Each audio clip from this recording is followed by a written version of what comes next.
right, just count me in, Rob, whenever you want to start.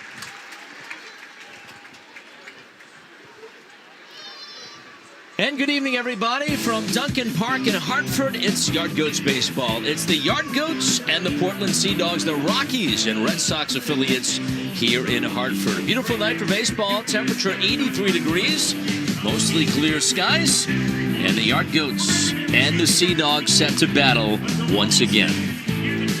Well, with Dan Lavallo, Jeff Tooley with you. And Dan, the Yard Goats won on Tuesday. Sea Dogs bounced back with a win last night. But how about the play of outfielder G.J. Hill? I'll tell you what, G.J. is getting it done. The other night he did it with his speed, 4 stolen bases, including stealing home base twice.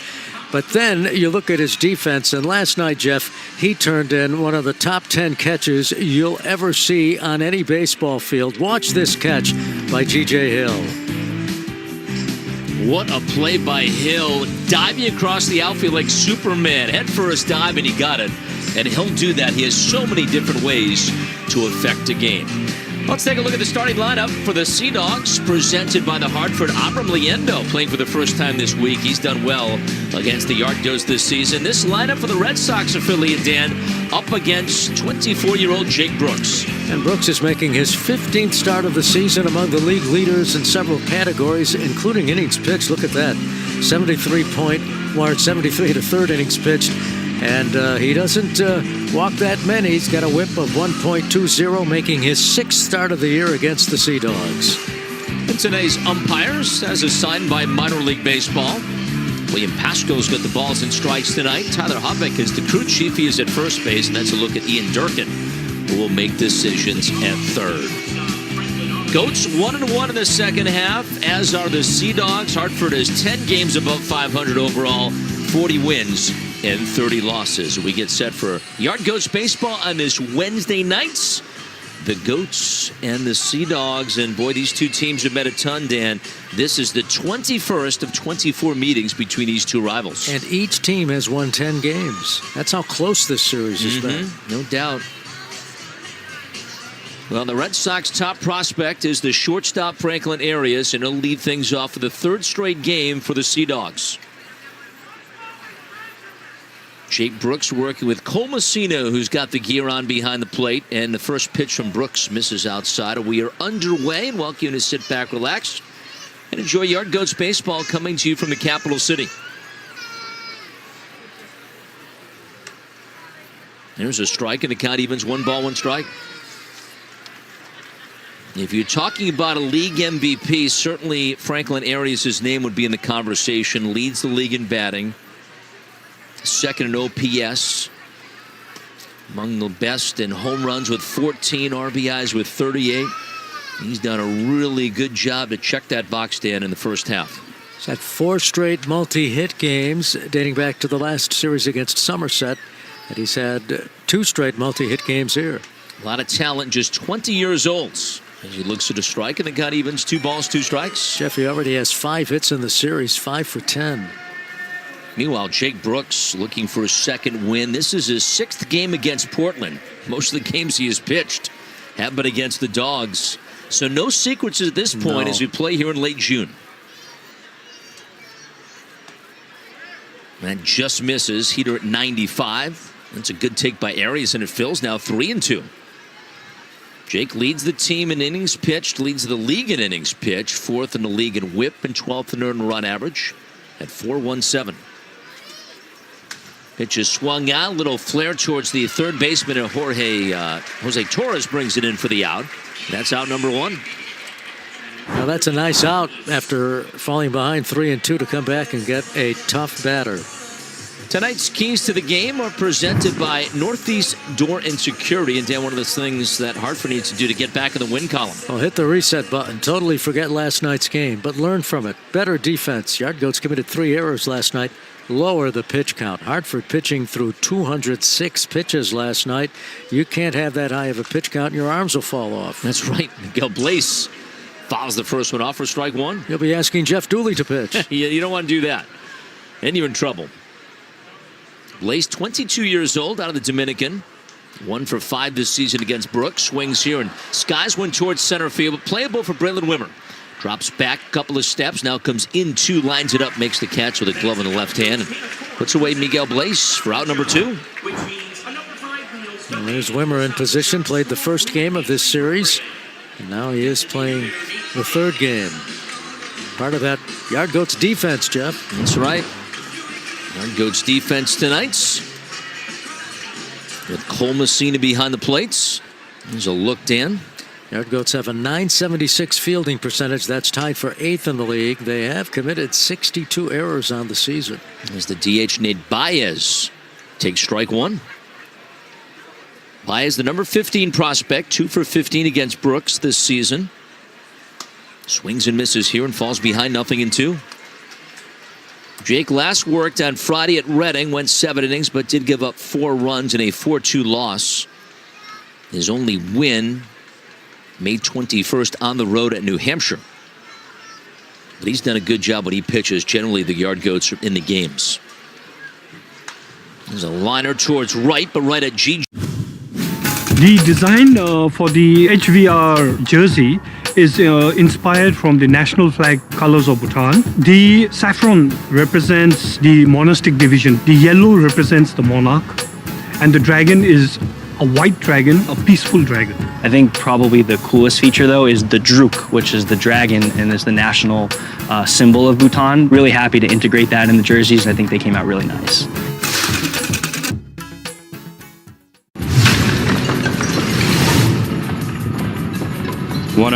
And he cranks this one high and deep into right. And that ball is over the scoreboard. Well, it's his 3rd home run. You can own a piece of the minor league game. MILB Auctions lets you bid on game used and autographed bats, balls, jerseys, and more, with items added all season long. Want a piece of the minor league game? Visit MILBauctions.com. High fly ball, left field, backing up McCoy at the fence, and there is grand slam home run number 1. 1-0 from Salazar, drive left field, well hit, way back, and it is gone. His 2nd grand slam of this series. Duno hits one out of here. Grand slam for Duno.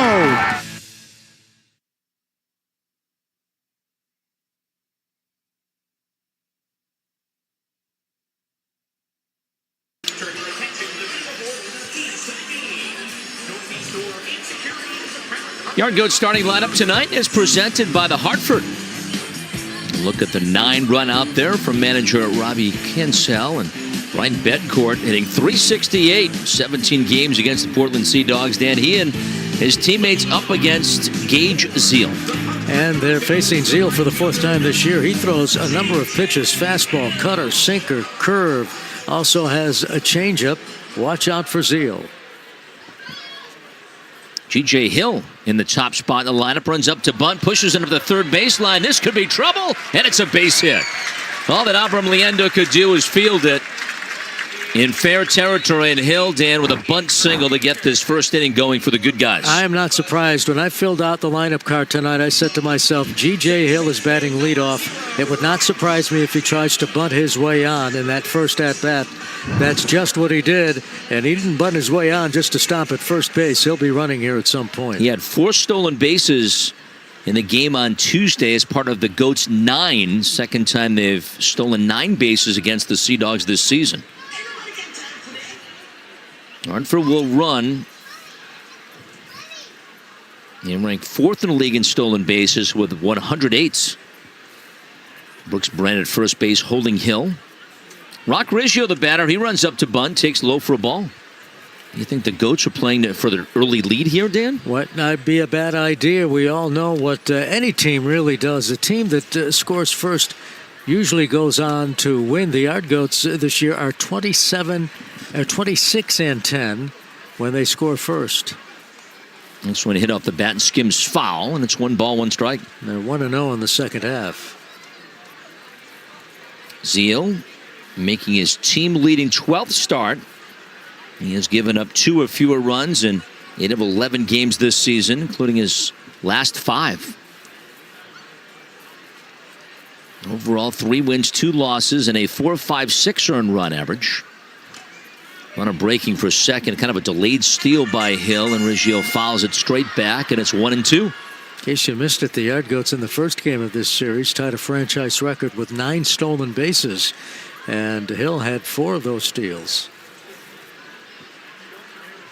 Zeal, originally drafted by the Yankees back in 2024, traded to the White Sox, and then traded again to the Red Sox this past February. He swings and misses, does Rock Riggio, so he strikes out. First out for Gage Zeal's a strikeout.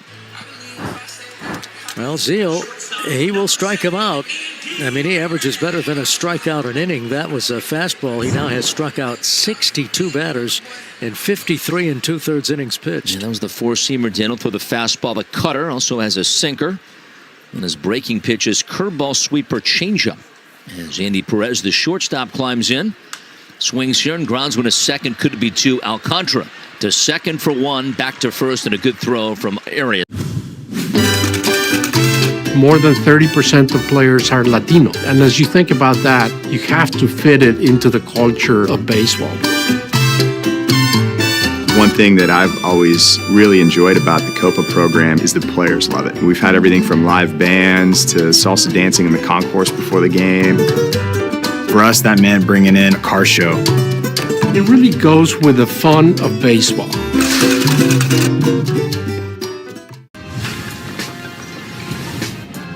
Most of the other Saints relievers have appeared. 3-2 on 2-2, brings one home, and Bolte stings it to deep right field. Fett goes at the track. He runs out of room. It's gone. Henry Bolte continues his magical pace. His 9th straight at bat, ending in a hit, is his 3rd home run in the last 2 days. Tell you what, he is really making a case.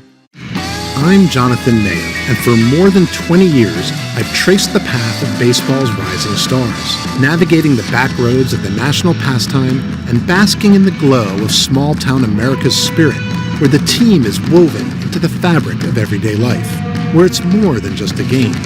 It's a celebration of the people, the traditions, and the culture that give these places their soul. This is Grassroots.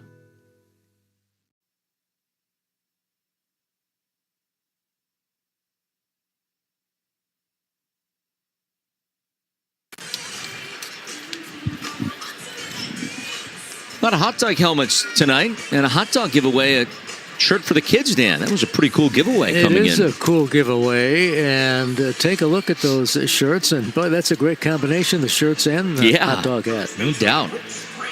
Off to the second we go. Who doesn't like a hot dog at a baseball game? Oh, boy.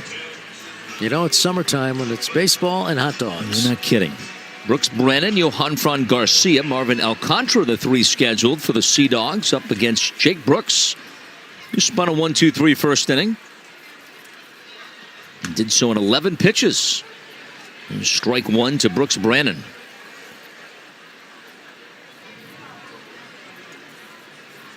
Brooks versus Brooks. Jake, 24 years old, from the West Coast. He's from Newport Beach, California. Good to see him back and pitching for the Yard Goats after getting acquired by the Rockies from the Marlins in exchange for Bradley Blaylock.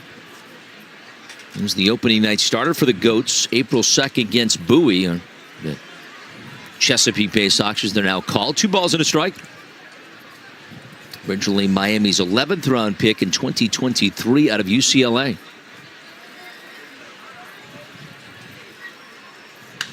Ground ball sharply hit by the second baseman Riggio on through. It's a leadoff single for Brooks Brennan. He now is 3 for 8 against Jake Brooks.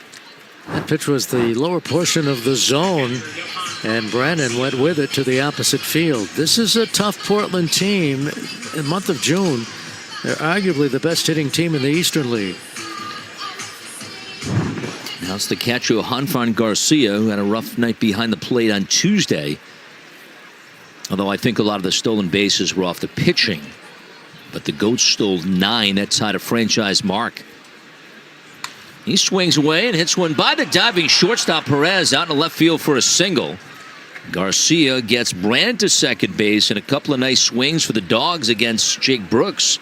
And runners at first and second base with nobody out. That pitcher's on the inner portion of the plate, about knee high, and Garcia turned on it perfectly. He continues his red-hot hitting. What a month of June he's had. He's now reached base in 23 consecutive games. Marvin Alcantara is the second baseman for the Sea Dogs tonight. You see he moves the bat back and forth. A lot of moving parts in that batting stance. From Marvin, he swings here and grounds one and hits the second base bag, and then squirts in a short right field. Brandon Ronning third, heading home, and he will score the game's first run.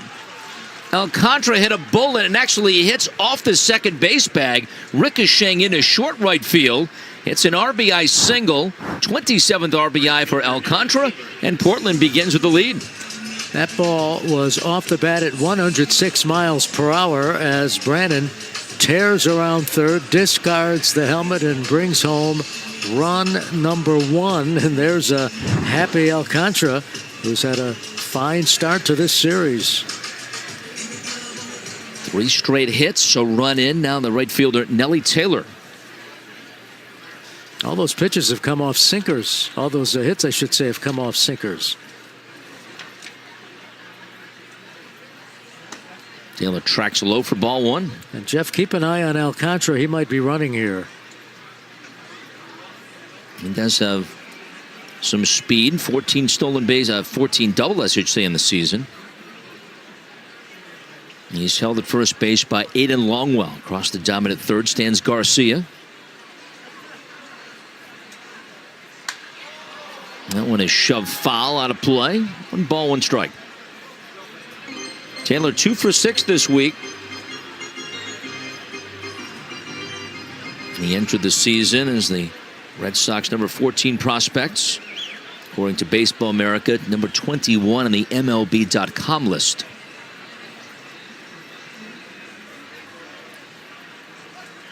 Go to first base, diving back is Alcantara. The Yard Goats keep the middle infielders back, double play depth. They'll trade the run to get 2 here this early in the game.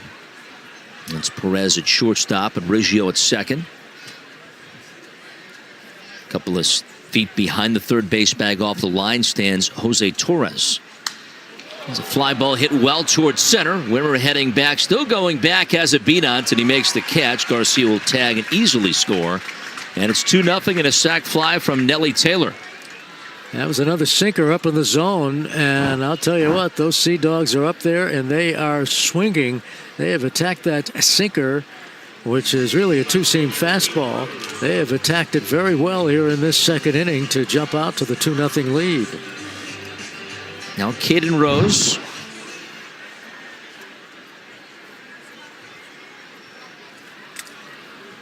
Rose in the 8-hole in acting manager Kyle Sasala's lineup. Runner breaks for second, pitches a ball thrown out to second base. They've got him. Oh no. Love to see that again. Alcantara sliding underneath the tag of the second baseman, Rock Riggio. Looked like the ball beat him. No question the ball beat him there. You can see the ball's right there, but it was a high throw, and of course Riggio had to stretch down in order to get Alcantara. The ball was there in time, but the throw was high. Yeah, it looked like he was safe. They got it right. Yeah, they did get it right. Ground ball weakly to shortstop. Andy Perez in the dirt has it. He'll sling it across the diamond, retiring Rose for out number 2. Alcantara on the play goes from second to third. Well, the Sea Dogs are swinging early in the count, and for good reason. Those pitches are right in the zone, and they're not about to let those pitches go by. They are attacking the baseball here in this second inning. That's Brooks's game, though, Dan, right? He fills the strike zone. Well, he doesn't walk that many. He doesn't, no. I mean, he's only walked 15, and now 75 innings pitched. And has 65 strikeouts over that stretch. Abram Liendo playing for the first time this week. Good-looking player, and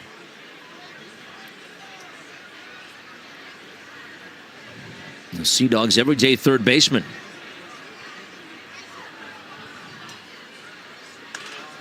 That's up high. It's 2-0.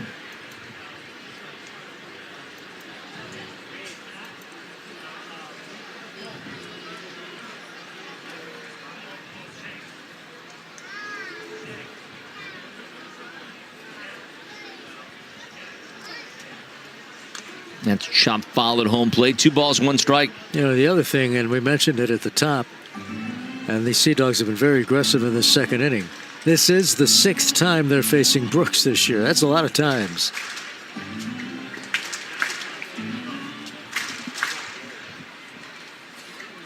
Long look in by Jake Brooks. That's it, foul back and out of play. 2 balls, 2 strikes. And Brooks is getting his pitches right in the zone. I mean, like Jeff said, he's going to attack you. He's not going to walk that many. I mean, that's his game. That's his approach. Players love that on defense. Stay on their toes.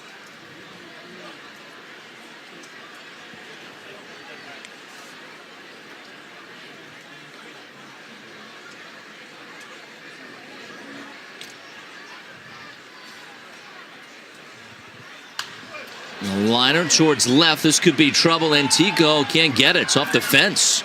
Played out there by Wimmer. Scoring is Alcantara. Heading to second base is Liendo, and he dives in with an RBI double.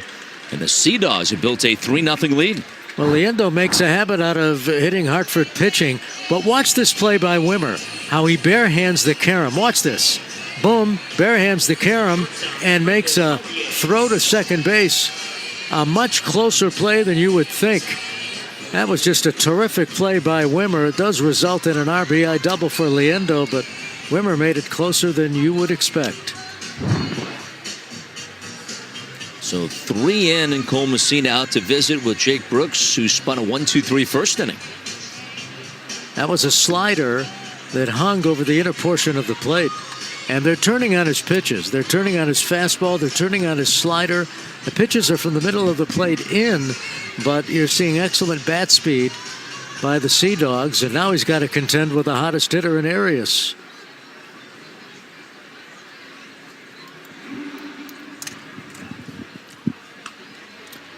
Top of the lineup again now, Franklin Arias, who lined to third base weekly to start the ball game.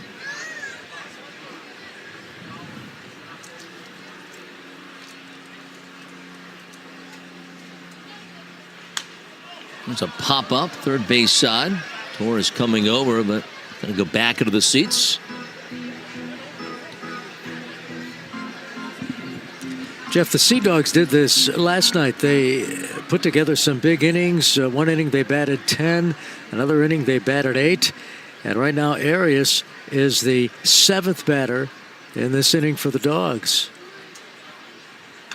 That's fouled straight back. Another great crowd tonight, Dan, at Duncan Park on this Thursday, watching the Red Sox and Rockies affiliates battle. Well, the weather's been terrific. Of course, Portland is the AA affiliate of the Red Sox. And we still have 3 more games to go after this one in the series.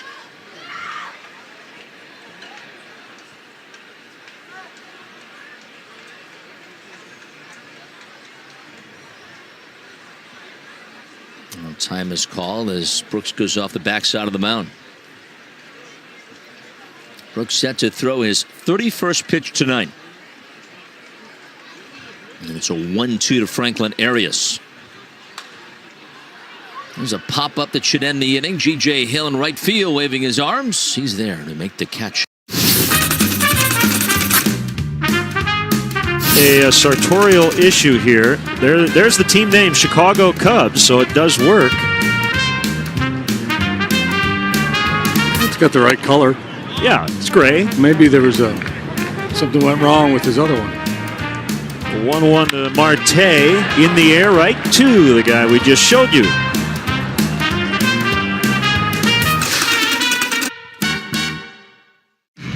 I'm Jonathan Mayo, and for more than 20 years, I've traced the path of baseball's rising stars, navigating the back roads of the national pastime and basking in the glow of small-town America's spirit, where the team is woven into the fabric of everyday life, where it's more than just a game.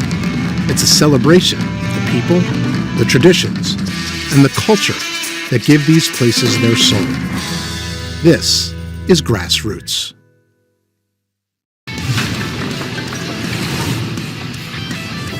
The 1-0. On the ground, sliding stop there at second. Tureen tags the bag with his glove and turns 2, and he does a headstand to boots. Are you kidding me? Gosh, we've gone to Sea Dogs games since we were kids. I've been coming to see the Sea Dogs for the last 30 years. Great experience. Everybody here is just bends over backwards to help people out.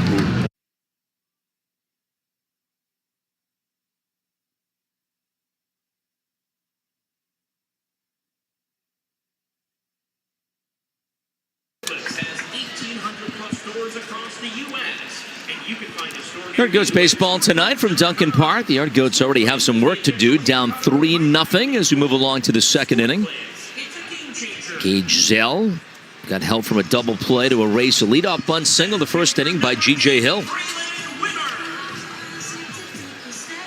Sea Dogs, 1 win, 1 loss in the first half. Overall, they're a couple of games above 500, 36-34. As Wimmer is in. Braylon had a 16-game hitting streak end on Tuesday. That was the tied for the second longest in club history. What a job by Wimmer. What a story. As he takes outside for a ball. 1 ball, 1 strike. Yard Goats looking for their 6th win in 9 games. They've won 13 of 19 since June 3rd. That's low. 2-1. Portland has been basically a 500 team the first half. They were in first place, though, or tied for first, maybe just percentage points behind the Fisher Cats at 28-24 on June 3rd. And then really a tough finish to the half, as the next one is hit foul. But then they helped out the Yard Goats, beating the Somerset Patriots in that last series to help the Goats clinch. But you look at their last couple of series, they won 4 of 2 against Somerset, lost 4 of 6 at Reading, split 6 against Hartford. That's low, and the count fills now 3-2. Talking to Robinson Cancel, though, the Goats manager, Dan, he really thinks that Portland is going to stick around in the second half. Well, and I can understand why he reaches that conclusion. This is a very talented team. They have some of the top prospects, including the #1 prospect in the entire Red Sox system on this team.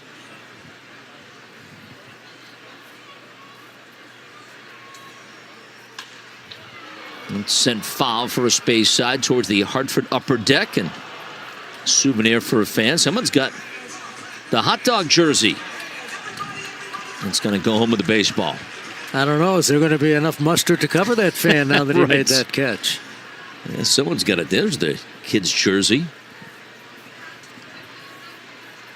Swing and a miss. He tied up inside with a high fastball. Did Gage Zeal. Picks up his second strikeout as he fans Wimmer swinging. Well, in the early going in this series, and that's the 5th at-bat for Wimmer in this series, the Portland pitching staff has done an excellent job with him, principally by, as you say, tying him up, pitching him inside, and making him to swing at those inside pitches.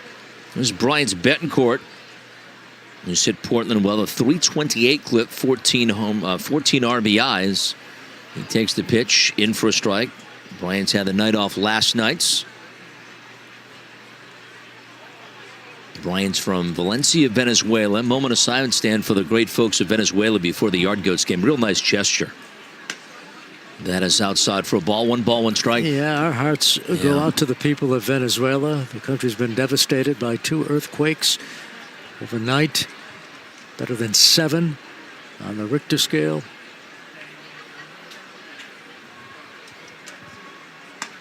He swings and misses the next one. It's 1 ball, 2 strikes. And baseball, of course, has a rich history with the country of Venezuela, including the fact that Betancourt is one of many who come from Venezuela. Yeah, certainly a pipeline, and so many that have come through the city of Hartford and wearing that Yard Goats royal blue Kelly green uniforms, hailing from Venezuela. That's a little bit low in the count. 2 balls and 2 strikes to Betancourt, who ranks 6th in the league in RBI and home runs, tied for 7th in total bases. He has had a really good season.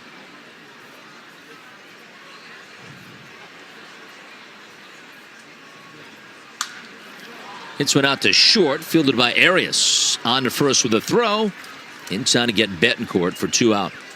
Jeff, just taking a look at the coaching lines, and as we see that ground out too short, Robinson Cancel, the Yard Goats manager, is coaching at third base, but Dean Jorge is occupying the first base coaching box tonight and not Michael Ryan. Michael getting a chance to watch the game from the dugout tonight. There's first baseman Aiden Longwell. And he takes the pitch in for strike one. If Jorge thought he was getting the night off because he is not in the starting lineup, he better think again. A couple of errors in a game will do that, and they make you coach first base the next night. Broken bat, ground ball weakly to second. Alcantara's got it, flips it over to first base for the out. To end the inning. I'm helping these kids be the best versions of themselves, and I'm also representing like where I came from. And in the Zilla team, I was working with a creative guy that was with Nike. I work with my best friend who manages this team with me, and we kind of just like put together like what we think would look cool. We went like Godzilla theme. You kind of get to help them grow up into a young man and help them just make the right steps forward. And that's really why I started it, to have impact. The Bhutanese dragon is a very uniquely designed dragon, and so we did have to make sure that we were staying very true to the dragon that you see behind me. We had to get special permission from the Bhutan Olympic Committee because this is a national flag, so luckily we've been working with the Olympic Committee the whole time, so it was a very easy approval process once we sent the appropriate documentation. The whole creative design was done by the Hudson Valley Renegades. They did an amazing job.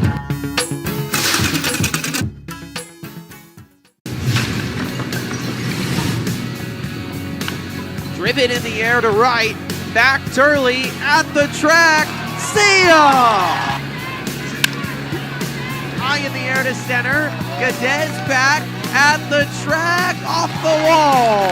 It takes a big ricochet back into center field. Dix is hustling for home. Here comes the relay, he's safe! And inside the park, home run!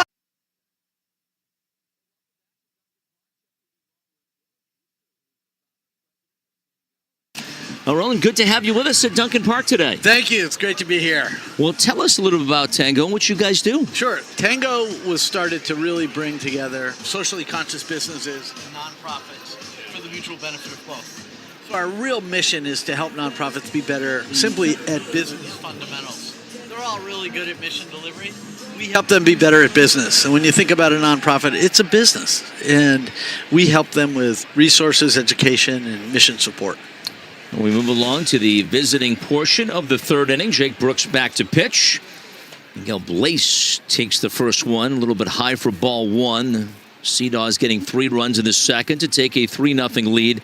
And I know you guys have been a long-time partner with the Hartford Yard Goats. Yeah, it's been a great relationship. We love this venue. It's fantastic. A rocket by the leaping third baseman. Torres out in left field is going to go for extra bases. Rolls by the 325 mark and then stops. Blaze heading to second base. Slows as he arrives with a leadoff double. Well, I saw you down in the field presenting scholarships. Yeah. For some of the rising stars and great presentation. Talk about that. So we have a foundation that's part of the organization. And what we do is is that good?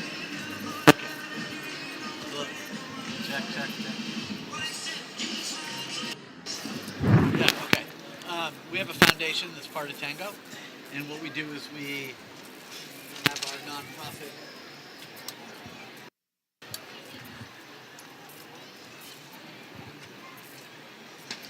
There's the pitch to Baez, and he takes outside for a ball. Okay, so we have our foundation, and we provide scholarships to people that work in the nonprofit sector who have been nominated by their employer as a rising star. Okay. So in essence, we're investing in new talent for the nonprofit sector. This one way outside as Baez takes it. And the count 1-1 How long have you been involved? Gosh, it's about 18 years now. Wow. Yeah, yep. Started real small, and now it's really growing. We've got a national footprint. Hubs all around the country, Worcester, Colorado, New York, New Jersey, Georgia, Texas. There's a fly ball hit well towards right. Hill heading back towards the track, and it's over his head, and then going to get caught up in the netting. It'll be a ground rule double. In the second base goes Baez, scoring his Blaze, and it's a 4-0 game. The ball was hit extremely hard. Blaze with his 15th double this season, his 33rd RBI, and It is a 4-0 lead for the Portland Sea Dogs. We'll talk about some of the nonprofits that you're working with. Yeah, there's a whole slew of them. We have over 2,000 members that have joined us. They join for free because we have a partner network that pays to be part of the organization, so nonprofits don't have to pay. And all of our partners were here and represented tonight. They truly want to give back to the sector through what they do every day. Brooks Brandon, the hitter. He singled and scored back in the second inning. And they've guys have got a ton of seats. I mean, you're here with a strong community, aren't you? Yeah, we've given away about 900 tickets tonight to local nonprofits. So we've had a kid throw the first pitch who's part of a nonprofit that's a member. You know, we just try to bring everybody out and have some fun tonight. As Brooks Brand grounds out, that is the first out of the third inning as Baez holds at second base. Well, nonprofits, and talk about them because they do just so much, right? And some of these are just not people making a lot of money just going out there and making everyone known about a cause. Yeah, they're doing great work in our communities. And, you know, where they struggle is fiscally and with business fundamentals. And that's the role we play. That's kind of our background, what we're good at, and where we can help them on that front, we do so. Johan Garcia singled and scored back in the second inning. He had the night off yesterday. He's hit Brooks well, 4 for 11 this season against the Goats righty.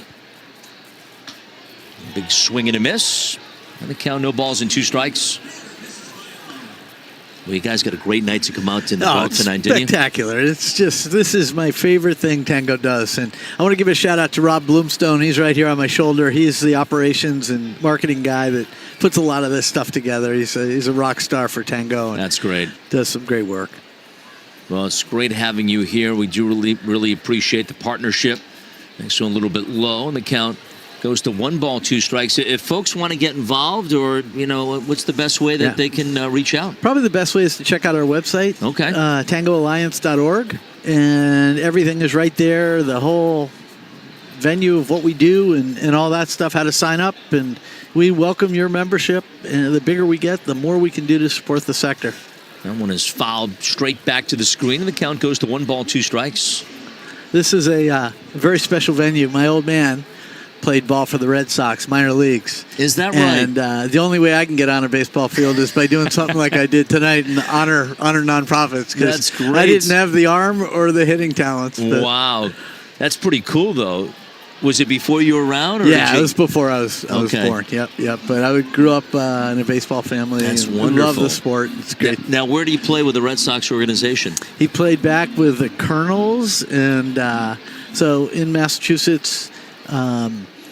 His claim to fame was I've got a great picture of him and Ted Williams in the locker room. He struck out Mickey Mantle a couple times. Oh, he's a pitcher. Okay. Yeah. There's a line drive towards center, but right at Wimmer. Brennan comes in and makes the cap-high catch. Holding it second is Baez. He hit that one right in the nose, but he is out number 2.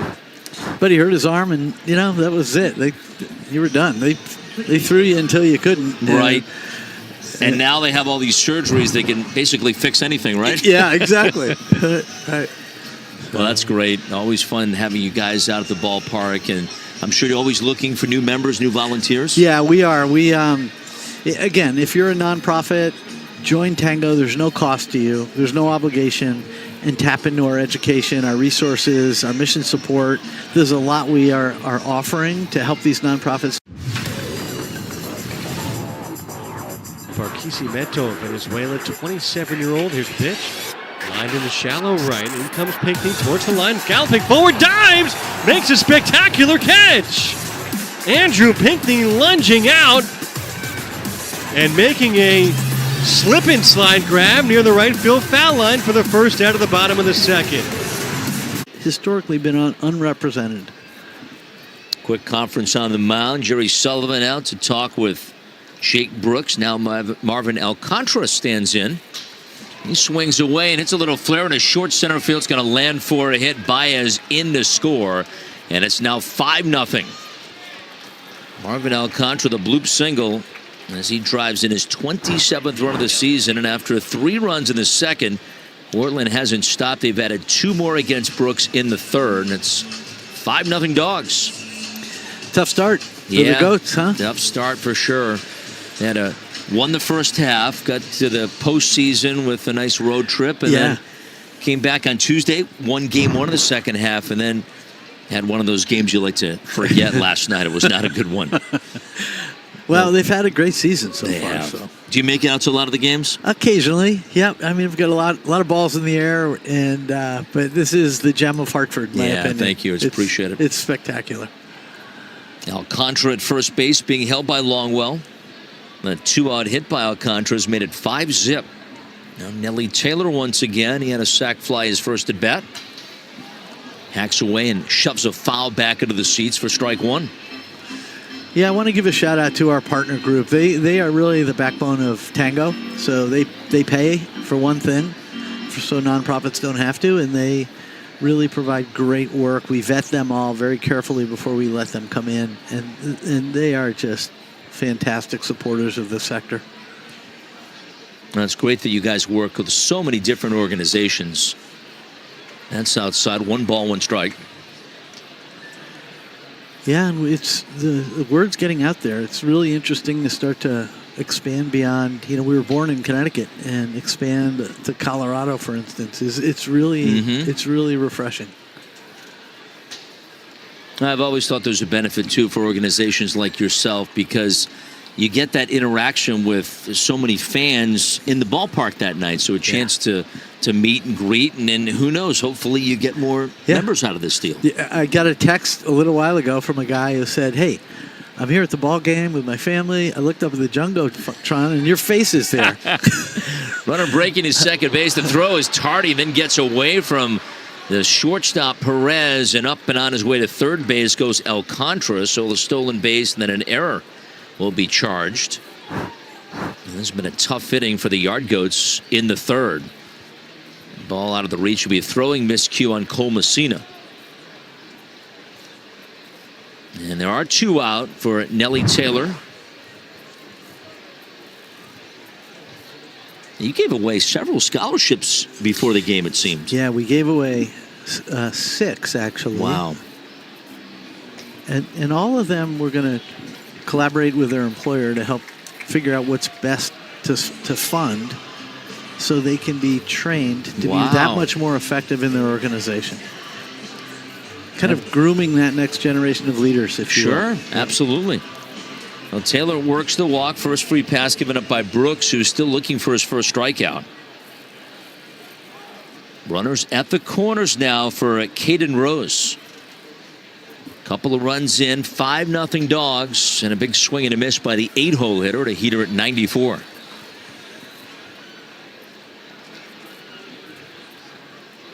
Good crowd here tonight with the Goats playing the Red Sox affiliate.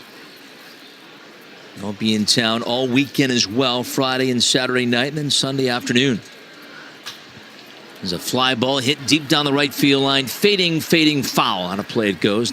Nothing but a loud strike, and it's 0-2. Close call. Was. Yeah, and the Yard Goats themselves have been very, very good partners of Tango. We, in the off-season, we use the conference room from time to time to have meetings. We have some educational events in the community room. You guys do just a great job to support our local That's community. Great. What do you like most about the relationship? I like tonight more than anything. Coming out here and getting on the field and celebrating everything, giving away a bunch of tickets to people who do great work out there. It's super fun. You guys should be celebrating. You're doing outstanding work with the nonprofits within the community. I do appreciate that. Taylor leads from first base. Alcantara is at third. Runner breaks for a second. The pitch is fouled back, and it'll stay at 2 strikes.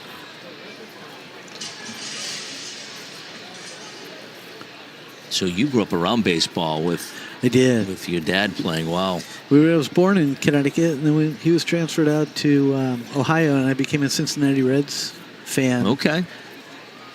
And pitch back during over but low. Count 1 ball, 2 strikes. Back during the Big Red Machine with Pete Rose and all those great players. Some great teams. Yeah. Look at the second deck up in right field. Long look in by Brooks. There's 1-2 to Rose. First to throw to first base, and Taylor dives back okay.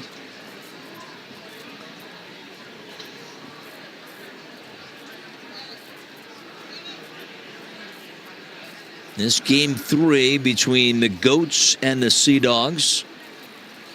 3 of 6. Hartford take on the Yankee affiliate next week in Somerset. Snap throw to first base. Diving back is Taylor. 2 balls, 2 strikes to count. Brooks still looking for that first strike out of the game. This should be a fine time for it.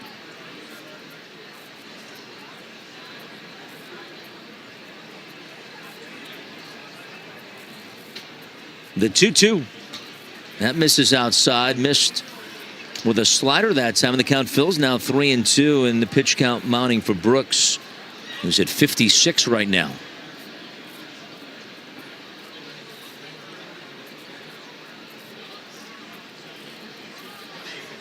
Runner breaking for second. The 3-2 is fouled off. Oh, boy. He got a piece of Cole Messina to the catcher. Yeah, he did. Mm-hmm. His catchers take a beating back there. Don't they? It's a tough position. Yep. So how many of your staff were here with you guys tonight? You have a strong contingent? Yeah. Tango itself is a pretty small staff, but we have our full partner group here. Okay. Oh, that's great. And this probably, not the full partner group, because some are around the other parts of the country, but the local ones, for the most part, are here. We probably have 25 of them here. Oh, cool. Yeah. And then that sea of orange out in the outfield are our bags, our Tango bags. I saw the bags out there, earlier today. Spencer Martindale was putting them up there. There's a big swing and a foul tip, and it counts 3 balls and 2 strikes. There's a look at the bags out in right field. There we are. Yep. And those are all Tango folks out there that we've given tickets to. What a great thing. And now Brooks steps off.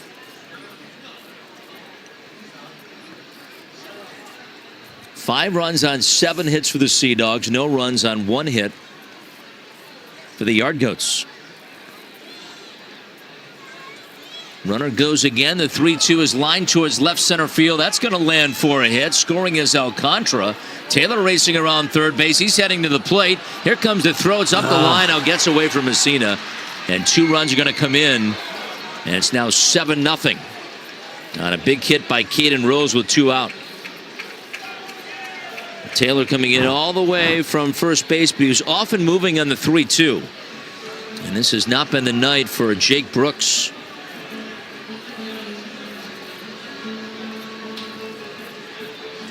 Now a 3-run second.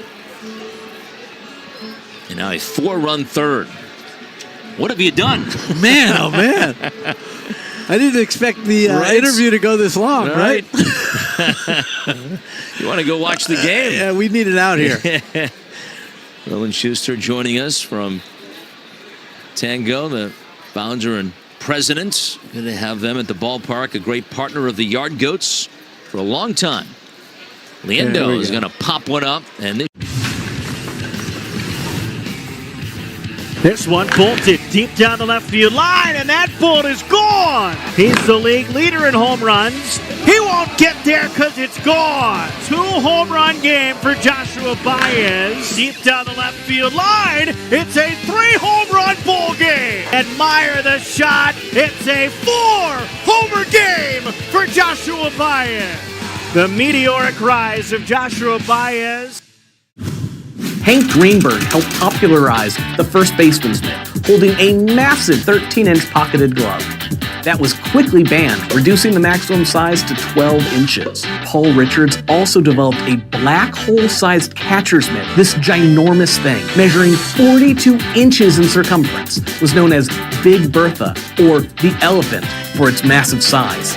It was swiftly outlawed as well.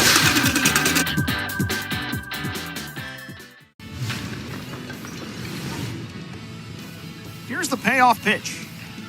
Ramirez drills it deep to left center. Nelson on the chase. He looks up. It's gone! Ramirez doesn't realize it yet. It hit the ad wall. He's still running. The ball got away from Renzullo at third. Now the umpires signal home run. It hit off the ad wall in left center fields.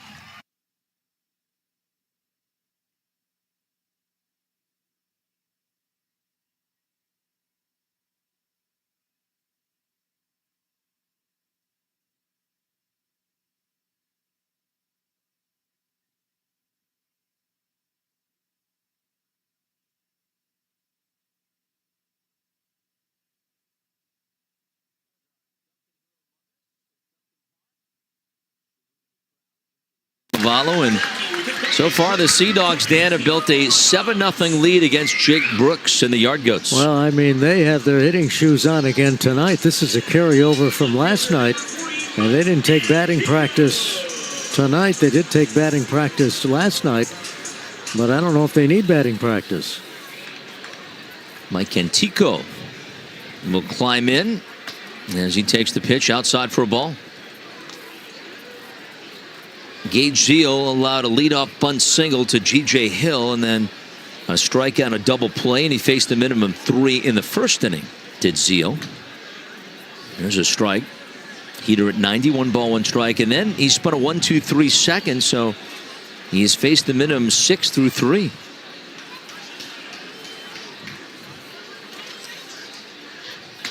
Big swing and a miss, and it's 1-2. Now, Zio's faced the Goats before. This is 4th appearance against Hartford. And Tico, though, seeing him for the first time. He was down with Hartford last time these two teams played. Swinging a chopper to hit foul at home plate. 1 ball, 2 strikes.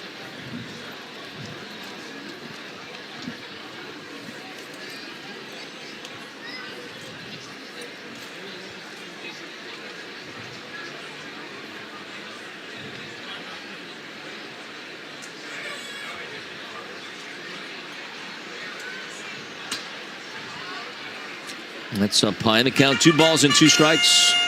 Jeff, it'll be interesting to see if Yard Goats manager Robinson Cancel comes back with Brooks in the 4th inning. He's thrown 60 pitches. There seems to be some movement in the Hartford bullpen.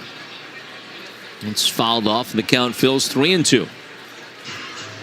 There's a look at the Yard Goats bullpen, but no action.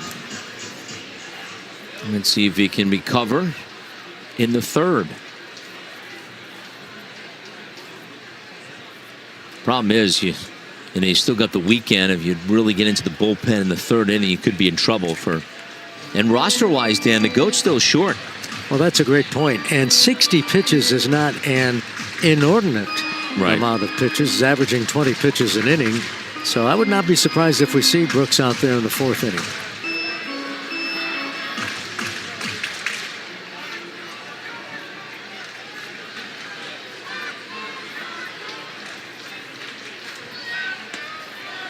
That's a little bit low. The count fills now 3-2. Cole Messina next, and then Jose Torres in the 3rd.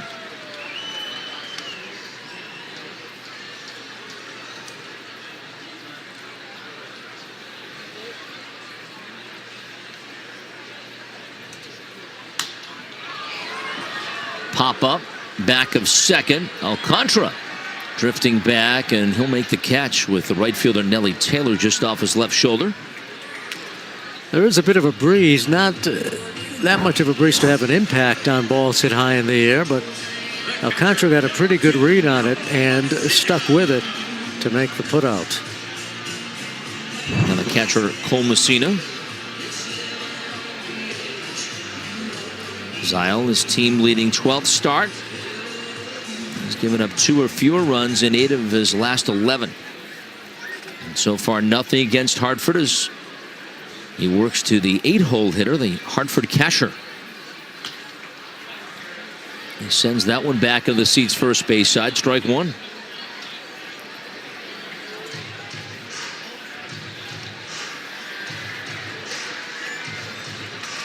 Zio last time out, a 6-2 winner against Somerset. Helped out the Yard Goats on the 19th. Went 5 innings, allowed just 2 runs, and had 9 strikeouts. There's a pop-up. Short right field. Taylor is in. And the catcher's made for out number 2. Taylor got a good jump on that ball. At first, it looked as if it might be trouble. But the fact that he took off right away, and you see him bumping gloves with Alcantara. And Alcantara did the wise thing and got out of the way because Taylor was coming on. Kind of peeled out of there quickly, didn't he? Yeah, I would do the same thing. I would too. He's a big boy. And has speed. Here's 3rd baseman Jose Torres. Ball 1.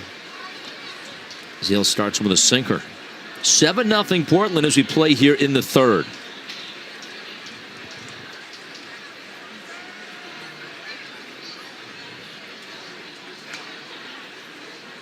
2-0. Well, these Portland pitchers have to feel that they're living life pretty good the way they've been getting run support the last 2 games.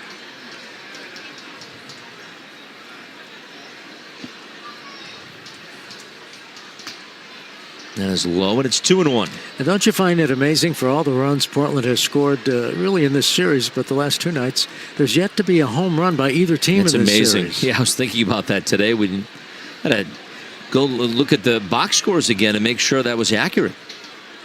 These 2 teams, 0 home runs, and the Goats had 14 last week. Portland's a team that homers. Sea Dogs tie for 3rd in the league with 85 home runs as a club. This is a home run hitter's ballpark. And this is a home run hitter's ballpark. Zeal out of the University of Miami misses again. It's now 3-1. He was originally drafted 4th round by the Yankees. That's ball 4, actually. And Torres walks. First walk administered by Gage Zeal. It's an interesting game. Leadoff hitter has gotten on base by way of a bunt. This fella digging in. And the number 9 hitter has gotten on base by way of a walk. No one else has reached base for Hartford. So G.J. Hill, switch hitter, batting left side against the righty. It's a foul straight back for strike 1. In fact, Jeff, the Yard Goats in the first 2 innings and change have only gotten 1 ball out of the infield, and that was that flyout by Messina. And a couple of pop-ups in the shallow portion of the outfield, but for the most part, they've been strikeouts and groundouts. Yep. There's a line drive towards second base, grabbed a hop by Alcantara. Next pitch, hit high in the air to right field and deep, and he figured that one out. Bye-bye. High as this ball game in the first inning. Here's a fly ball into left field. Boy, that ball is hit well. That ball is carrying, and that ball is gone. Back-to-back jacks for him today. High fly ball, left center field deep. Corona back at the warning track, at the wall. That's 3! And now Cooper Ingle joins that club. Here's the pitch from Ryan. Swings. This ball hit pretty well. Deep left field. Is it going to be a fair ball? Yes, and a 3-run home run by Charlie Condon. And Albuquerque puts up a crooked number early to take a 3-0 lead. The next pitch. Swings, and this is crushed again. Long gone again for Condon. Past the Miller line landing. 2 at-bats tonight. 2 home runs, driving in 5. I'm Jonathan Mayo, and for more than 20 years, I've traced the path of baseball's rising stars, navigating the back roads of the national pastime and basking in the glow of small-town America's spirit, where the team is woven into the fabric of everyday life, where it's more than just a game. It's a celebration of the people, the traditions, and the culture that give these places their soul. This is Grassroots.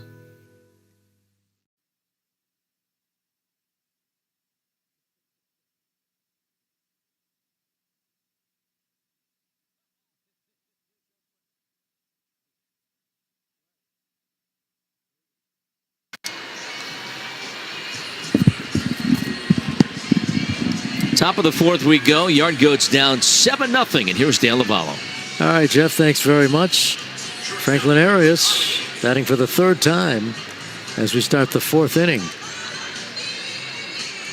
And Arias, in his first 2 at-bats, has popped out to 3rd and skied to right. 7-0 Sea Dogs, and the first pitch is in there for a strike, a curveball from Jake Brooks.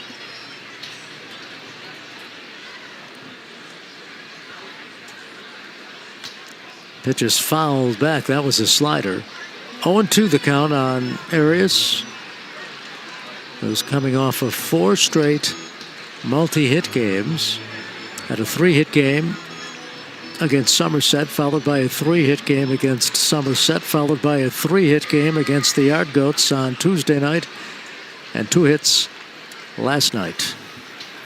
Held in check so far tonight. It's the rest of the lineup that has done the damage for Portland. That's a slider outside, 1-2. Number 1 prospect in the Red Sox organization. And the pitch swung on and ripped down the left field line. That is going to be a fair ball. Arias on his way to second, and he is in standing with a double. So now Franklin Arias joins the hit parade, turning a slider around into the corner, Jeff. Yeah, I mean, they've taken aim at Jake Brooks tonight. And they've really hit a slider. That has been a pitch that has given him trouble. That ball bouncing into the corner off the 325-foot sign. They're turning on his slider. Slider's been out over the plate or breaking on the inner portion of the plate, but they're turning on it. Here's Miguel Blaze. First ball swinging, and he loops it into shallow left. Antico with a long run makes the sliding catch. Arias retreats to second. That's a nice catch by the newest yard goat, Mike Antico. Dan, the Goats got good news on Zach Kokoska today as he was activated by the Rockies. We saw him out in the pregame doing some running, some stretching, and of course the training staff was there evaluating him. And about 45 minutes later, the Rockies activated him. So he's not in the lineup today, but he's itching to go. I mean, if he doesn't play today, I'm sure we'll see him back in there tomorrow. Yeah, he's available. Here's the DH, Nate Baez. Doubled in a run last time up. Backs off an inside pitch for a ball. Baez has lined out to right and doubled. Also has scored a run. The Red Sox affiliate Portland in town and leading 7-0. There's a swing and a miss at a slider. 1-1 on Baez, the DH tonight. He caught last night's game.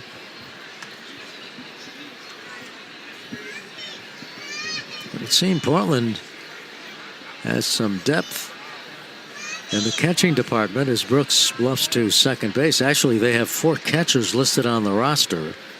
Baez, Brannon, who's playing first base, Garcia, and Rosario. We saw Rosario last night, but not catching.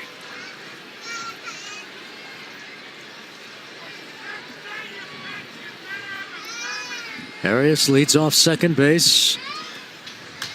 Pitch is fouled back and out of play.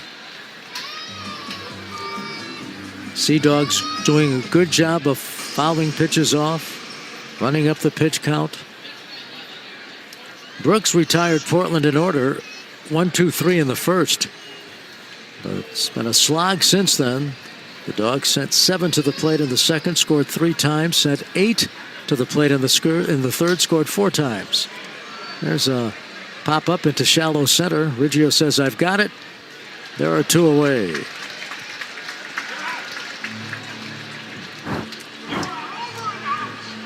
So with 2 outs, that's going to bring up the third baseman, or the first baseman, Brooks Brannon. Brannon has singled and scored and grounded out to third. There's a look at Rock Riggio playing second base tonight. 3rd straight game at second for the Rock.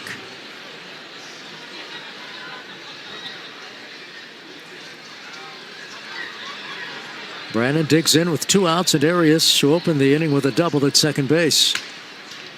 And the fastball is in there for a strike. Catches the inner edge. There's a look at Brannon. Has had to overcome wrist injuries and other nagging injuries over the years, but finally is healthy. And he pops this one up into shallow right. Who's it going to be? Longwell, the first baseman. And after the leadoff double, Brooks.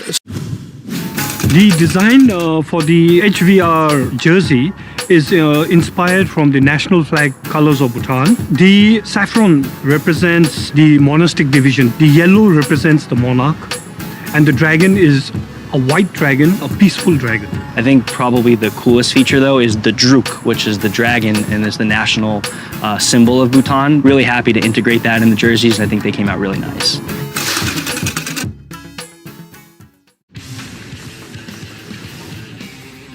Here's the pitch from Ryan.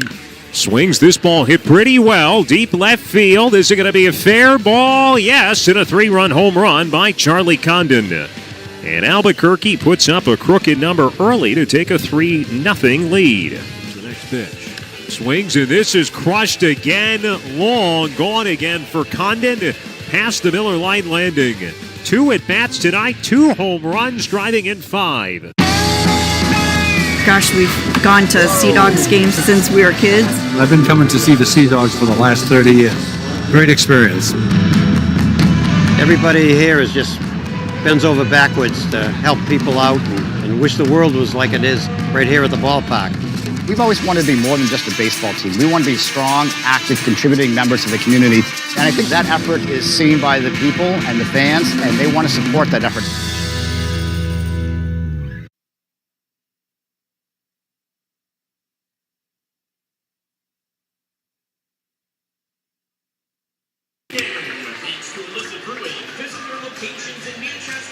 Well, there's a look at from behind home plate here at Duncan Park on this Thursday night.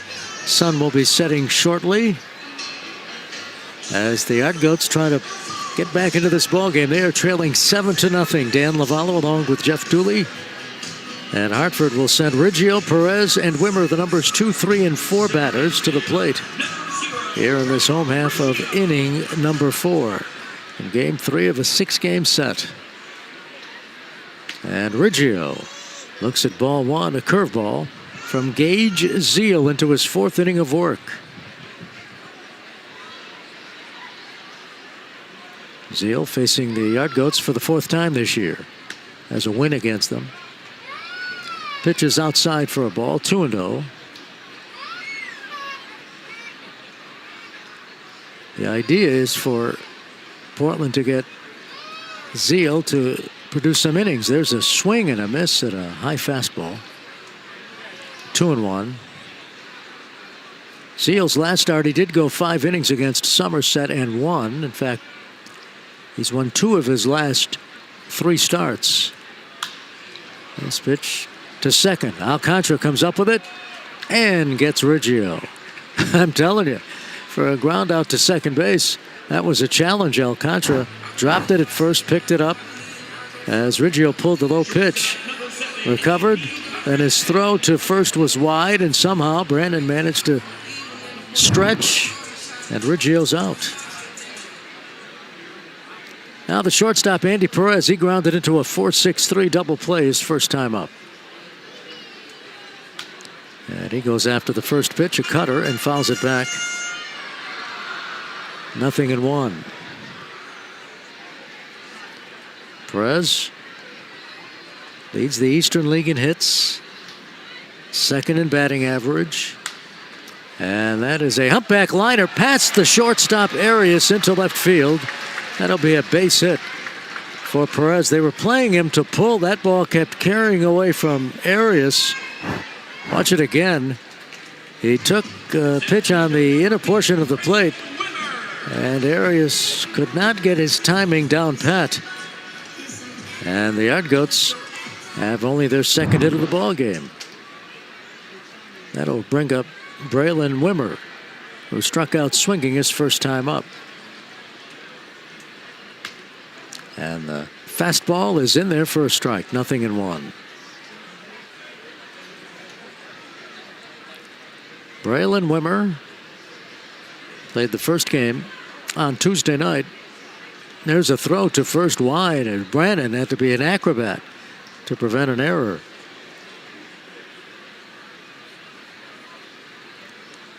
Wimmer did not play last night, back in the lineup tonight playing center field. 1-strike pitch. Swing and a miss. He swings through a 94-mile-per-hour fastball, and Wimmer is in a 2-strike hole.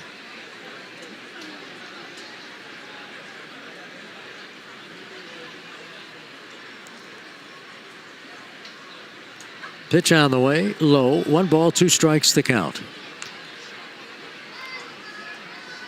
Gage Zeal, 23 years of age. He turned 23 on May 15th, pitching to Braylon Wimmer.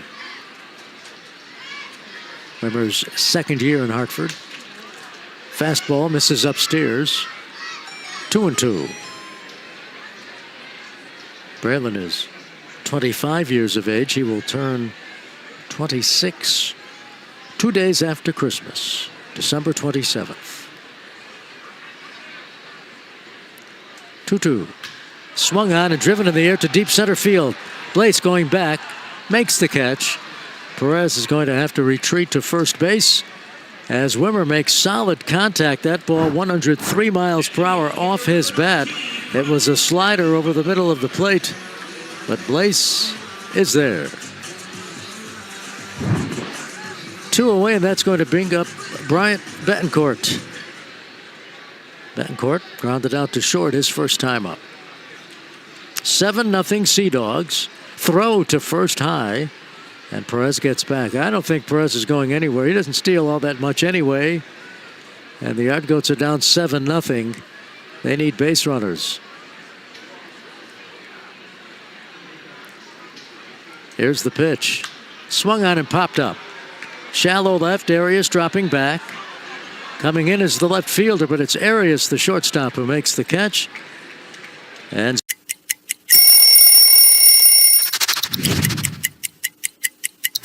South side of Chicago, where are you at? This was the first time I got traded, but I was so excited to wear these pinstripes and be a South side of Chicago boy. This jersey right here is an all-star jersey. You can see on the back the all-stars and the all-star patch there. Being an all-star and being who I was called over there to be was something I was real proud of.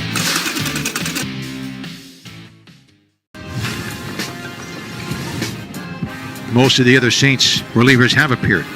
3-2 on 2-2, brings one home, and Bolte stings it to deep right field. Fett goes at the track. He runs out of room. It's gone. Henry Bolte continues his magical pace. His 9th straight at bat, ending in a hit, is his 3rd home run in the last 2 days. Tell you what, he is really making a case. Each year now we have a contest for our patients that they can design the jersey that's worn by the players this evening. We do a jersey auction. The proceeds are raised to benefit Children's Hospital, and they have a chance to meet the players who wore the jerseys, get them autographed. We always talk about not playing for the name on the back, but when you feel like you're really playing for something and you're representing a community, it means a lot.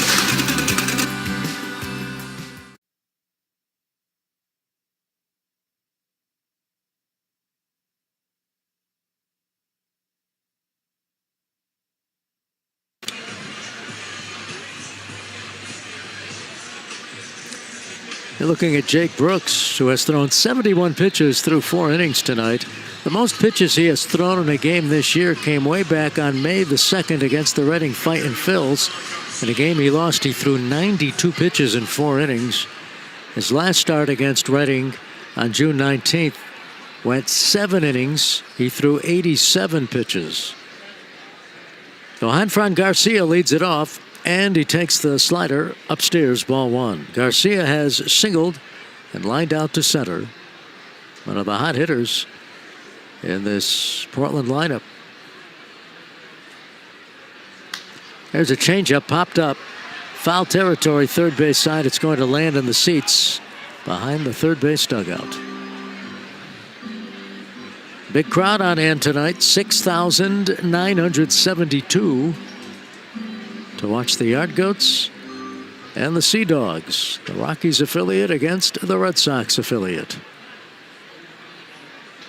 Series continues tomorrow night. There's a drive towards the gap in right center field, and it's going to drop in there for a base hit, cut off by Wimmer.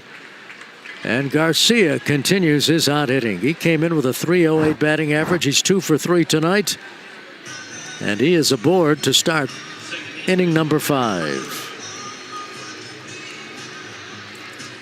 Now Marvin Alcantara, 2 for 2 tonight. 2 runs batted in, 2 runs scored. Now 10 hits for the Dogs. The pitch. Changeup is lifted foul first base side out of Duncan Park. No balls, 1 strike the count. The Sea Dogs have their hitting shoes on again tonight. Somewhat uncharacteristic for the Yard Goat starting rotation. Sinker in there for a strike. One of the big reasons Hartford won the first half, it's starting pitching. And it struggled so far in the second half. That's a slider missing outside.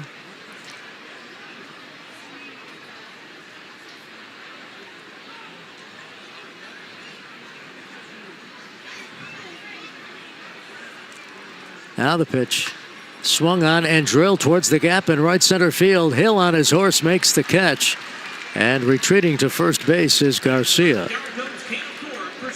Well, you hit it anywhere where G.J. Hill is, and there's a good chance he's going to catch it. And he got a very good jump on that ball. Went away, and that's going to bring up the right fielder, Nellie Taylor. There's G.J. Played center field last night. In right field tonight.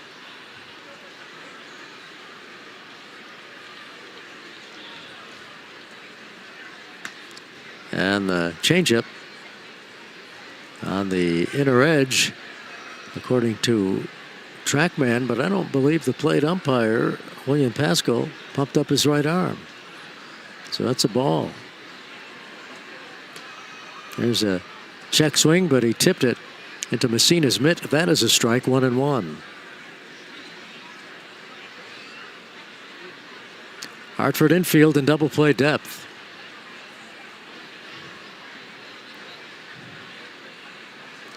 And the pitch. All the way to the backstop. I don't know what happened there. If he just lost his balance or his spike got cut and they're caught in the pitcher's rubber. Watch it again. Yeah, his back foot seemed to give out on him. And Brooks launched that pitch. And easily taking second base was Garcia. Last night, Hartford pitchers threw 6 wild pitches. Yeah, something gave out on him. 2 balls, 1 strike on Taylor. And the pitch. That's a slider. And they scatter on the first base side. First base coach Kyle Schmidt had to get out of the way as Rock Riggio tosses the ball away. 2-2 now on Taylor. Getting back to Garcia for a moment. Garcia now has 4 hits in the series and 8 at-bats. And he's standing on second base. The 2-2 pitch. Fouled into that dugout. Nice play in the on-deck circle by Abram Liendo, the third baseman. He's on deck, and he did a good job of short-hopping that baseball. He's actually in the hole. The on-deck hitter is Rose, but Liendo's where the on-deck hitter should be. He's in the on-deck circle. But he's in the hole, as they say. There's a swing and a miss. Strike 3. Taylor goes down swinging on a curveball, and there are 2 away.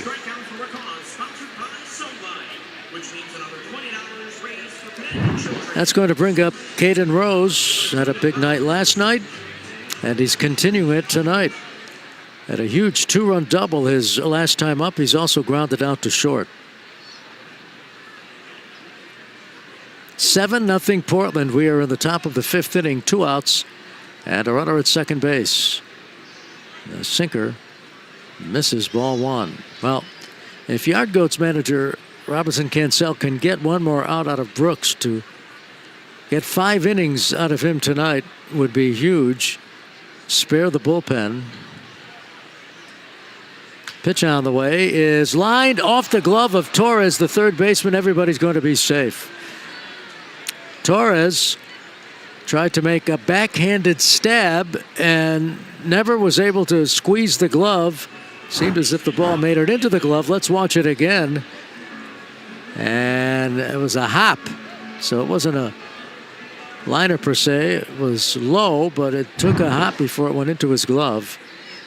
And now there are runners at the corners for Abram Liendo.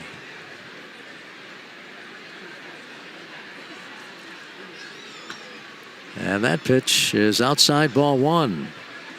Going to score an error on Torres.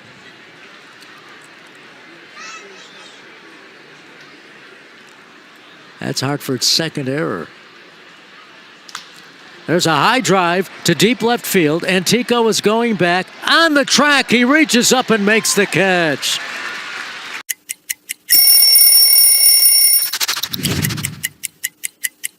You know, in Boston, every now and then, you'll do those throwback days where you bring out the big baggy jerseys, and the baggier, the better. When I broke into the league, everybody's wearing really baggy pants, and then as the years go along, I started wearing these skinny, mini, tight pants that looked like they were painted on. So by the time I was with Boston, I really wanted to wear the baggier, the better. We just wanted to be flying around in the outfield there, having a good time.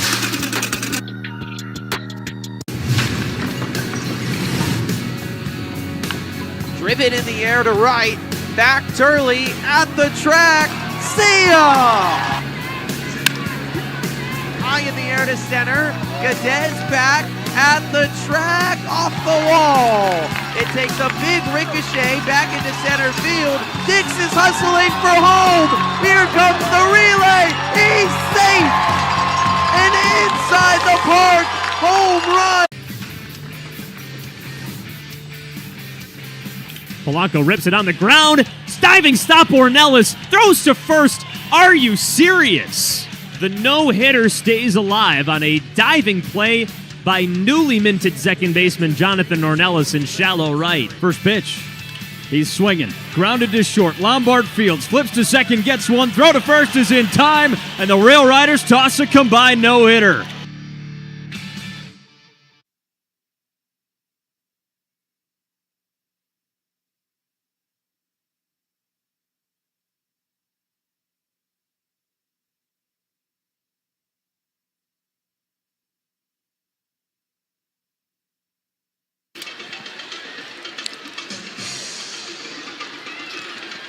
Well, they're playing the bongo cam at Duncan Park tonight as we go to the last of the fifth. Yard goes trailing 7-0. That's Aiden Longwell to lead it off. Aiden grounded out to second base his first time up. The third baseman, Leendo, is in on the grass, guarding against the bunt. And the curveball from Gage Zeal misses outside, ball one. It will be Longwell, Antico, and Messina here in the last of the fifth.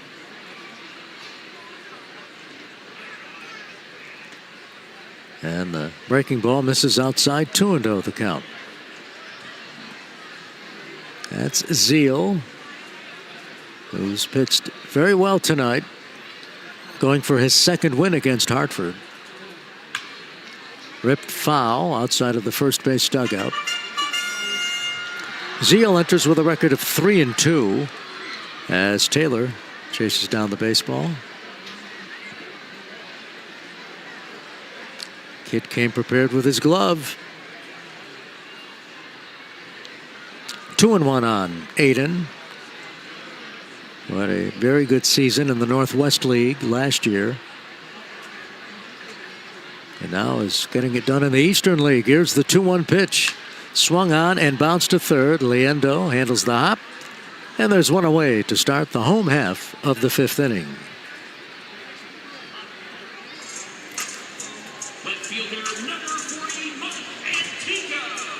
Mike Antico gets a shot now. Antico popped out to second base his first time up. There's a look at Leendo. Did not play in the first two games of the series. Very good third baseman. Good bat. He's getting a start tonight. Pitch to Antico. Swing and a miss, strike one. It's amazing, and we talked about it earlier with Jeff. But here we are, 2.5 games into this series. We have yet to have a home run in the series by either team. Changeup misses outside, 1-1. There's bullpen action for the Yard Goats, so it's safe to say that the night is over for Brooks, who threw 88 pitches, and there you get a look at the Hartford Yard Goats bullpen. That is Griffin Herring. There's a high fly into left field, and that is Rose putting it away. 2 down.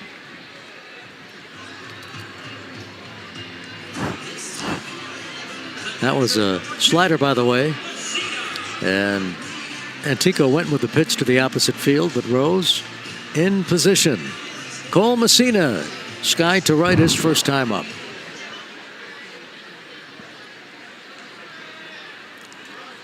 And the first pitch is low ball one. You saw Rose checking his card where he should play Messina. How do you think Babe Ruth did it back in the day? You think he reached into his hip pocket and looked at a card? There's a high fly to right field. Nellie Taylor ambles in. He makes the catch for out number 3 and a 1-2-3 inning for Gage Z. The people are welcoming, they're loving, they're caring. So if you're looking for a familial feel, definitely Asheville. It's Asheville. That's all you got to say. They're excited to be back and back on their feet, so it's been awesome to see the rebuild. Winning or losing, like everybody's there having a good time rooting us on. So I've always enjoyed that the whole year. You play here at the tourist park and you feel like you're back in the old days playing real baseball. Nestled right into the mountains there. That's right on a cliff.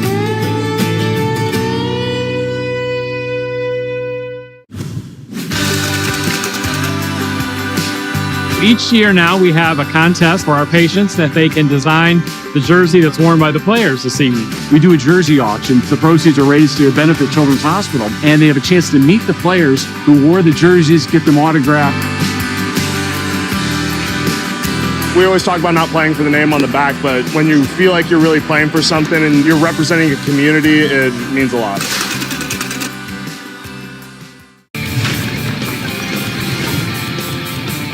Marte with 4 hits in 5 at-bats. 0-1. Line foul right back into the net. 0-2 from Lee is swing and a miss, strike 3. And comes home with a strike. Lee fires again, and Tolia waves and misses. 0-2. Lee spins one over for strike 1. The 2 pitch. Swing and a miss. Baez goes down on strikes. Impressive stuff there from Zach Lee.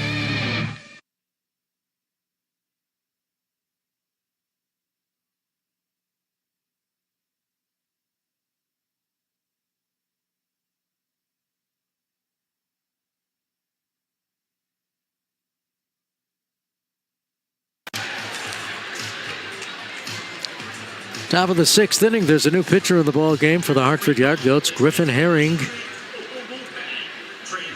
Griffin, who earlier in the year was on the injured list, back with the Yard Goats, making his 8th appearance of the year, his 7th in relief.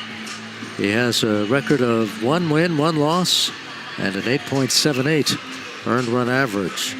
Jake Brooks goes 5 innings tonight, gives up a season-high 10 hits and a season-high 7 runs. He walked 1, struck out 1. Look at Herring's numbers as he will work to Franklin Arias. 1 for 3 tonight, doubled his last time up. And the curveball misses inside ball 1. Arias is bidding for his 5th straight multi-hit game. And he's going to get a couple of cracks at it. The pitch, swing and a miss at a changeup. 1-1. There's a look at Griffin Herring, a product of the Yankees organization. Fastball misses way outside, 2-1.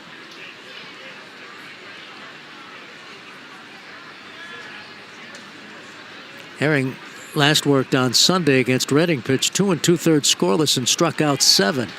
He gets Arias to chase. And the count is 2-2. That was a nasty slider from Griffin Herring.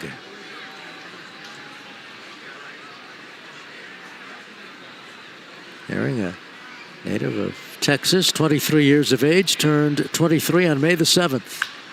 There's a drive down the right field line into the Hartford upper deck. Foul ball. That's a great seat. Every seat in this ballpark is a great seat, no matter where you're stationed. You can take in this ball game from numerous angles at Duncan Park. Fouled off the first base side, out of play. That's been the Sea Dogs' approach. They foul pitches off, run up the pitch counts. There's a look at a helicopter. Now that's a pretty good viewpoint. Chopper flying overhead. Fastball upstairs. 3-2 on Arias. So he works the count full.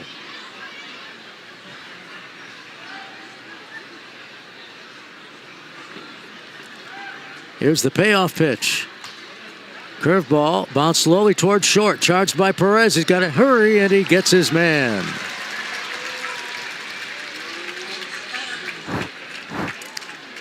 No margin for error, and Perez, knowing that, got the throw off in time to nail Arias for the first out.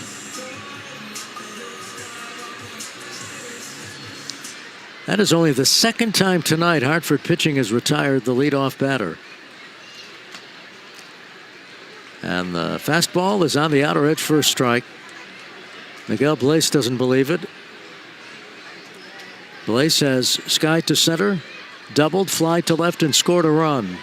Curveball outside, 1-1.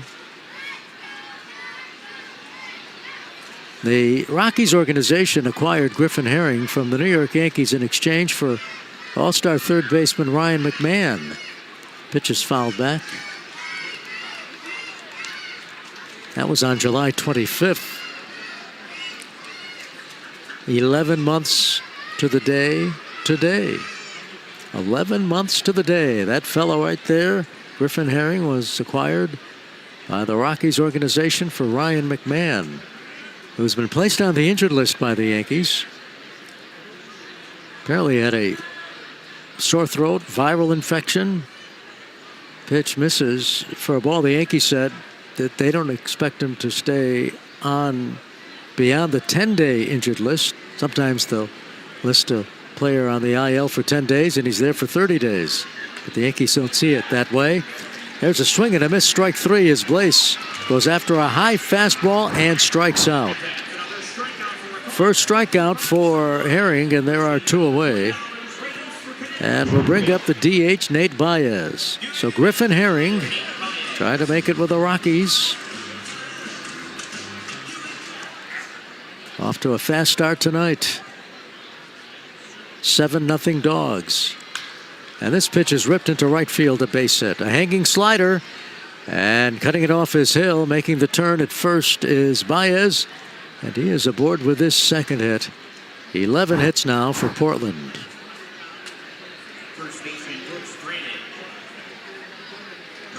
Everybody in the Portland lineup has gotten a hit tonight except Nelly Taylor, and he reached base on a walk and scored, and also had a sac fly. So everybody's been on base for the Sea Dogs tonight, and we're only in the 6th inning.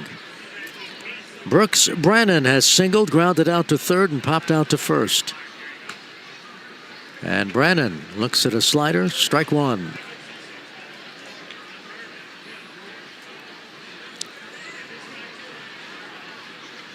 Baez leads off first with two away. And the pitch. Fouled off the netting above the first base dugout onto the field. 0-2 the count on Brannon. Brannon in the series has 3 hits and 14 at-bats. Has power. 10 home runs on the season. Entering the 2023 season, he was ranked as a top Red Sox prospect by Baseball America, and then injuries intervened as Messina plays that low pitch off his chest protector. There's one tough customer right there in Cole Messina. Got hit in the eye back in May on his birthday. Took a couple of stitches. He was placed on the 10-day IL, and the 10 days were up, and he was off and ready to play. The 1-2 pitch. Fouled off the netting first base side. Count remains at a ball and 2 strikes on Brooks Brannon.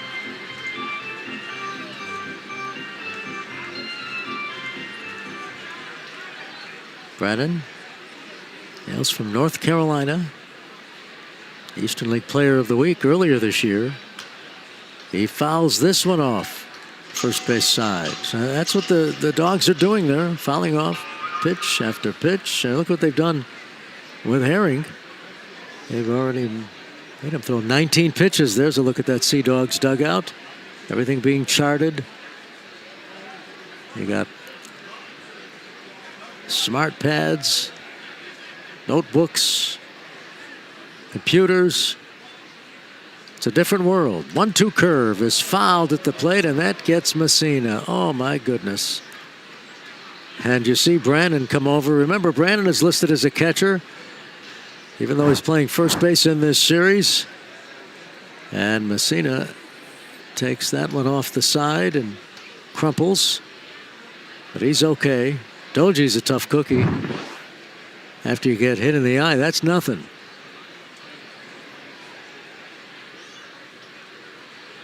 Yeah, you try being a catcher, right? 1-2 the count.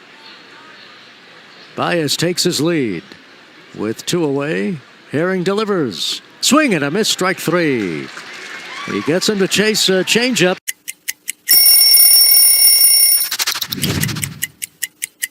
I remember the first series I had, the first home run I hit was a grand slam against Seattle, which was the team that I had played for the year before. As we know, Cleveland can get a little cold, so I would wear the dark blue long sleeves. And for some reason, this jersey, I always liked my jersey a little longer. The reasons for it, for a little padding, so when I would slide, I wouldn't get all patched up and roughed up.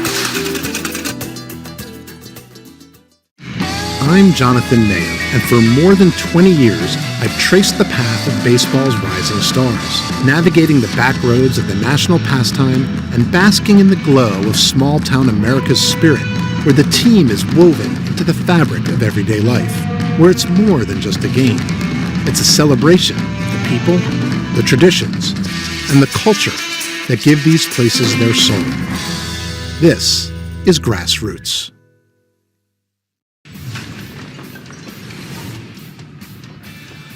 Now swings, cracks one in the air to center. Clark ranging back on this thing. He's to the warning track. He's at the wall, jumping up, and he made the catch before plowing into the fence, robbing Brady Howes. I'm Jonathan Mayo, and for more than 20 years, I've traced the path of baseball's rising stars, navigating the back roads of the national pastime and basking in the glow of small-town America's spirit, where the team is woven into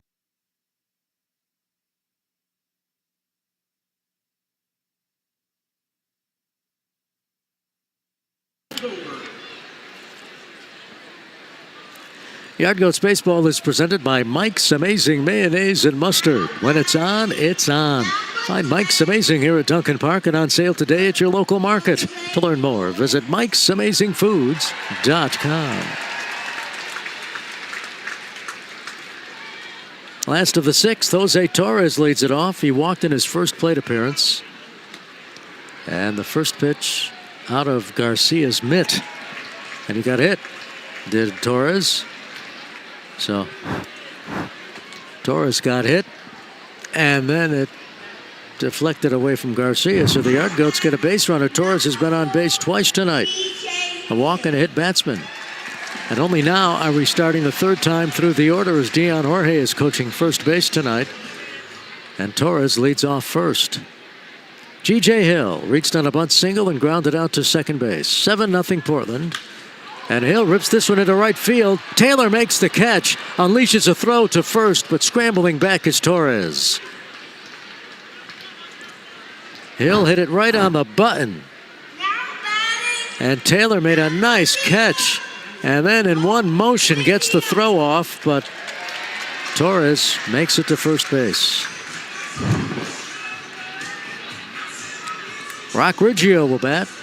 Riggio has struck out and grounded out to second. Liendo on the edge of the infield grass. Here's the sinker inside ball one.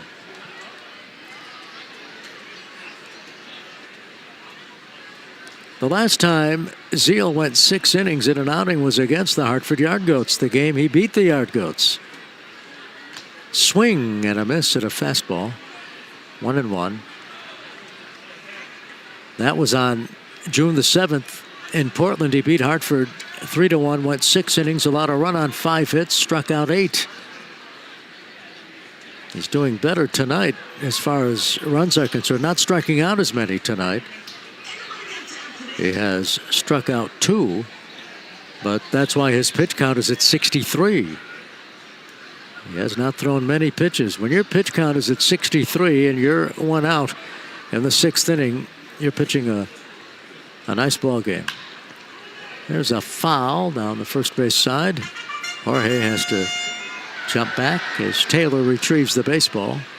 1-2 the count on Riggio. This is one of Zeal's better outings, and it's coming off of a nice outing against Somerset. We told you, entering this game, in his previous 5 starts, he has allowed 2 or fewer runs. Changeup misses outside, 2-2. This is his 12th start. He leads the team in that category, 12 starts. Former draft choice of the Yankees in the 4th round of the 2024 draft. Pitched at the University of Miami. The 2-2. And the fastball misses outside, 3-2. One of the few times tonight Hartford has run a deep count.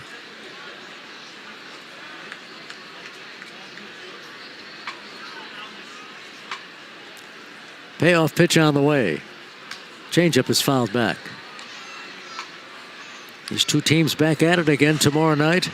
7:10 start, fireworks after the game. The Yard Goats will send Connor Stain to the mound. John Holobetz will pitch for Portland.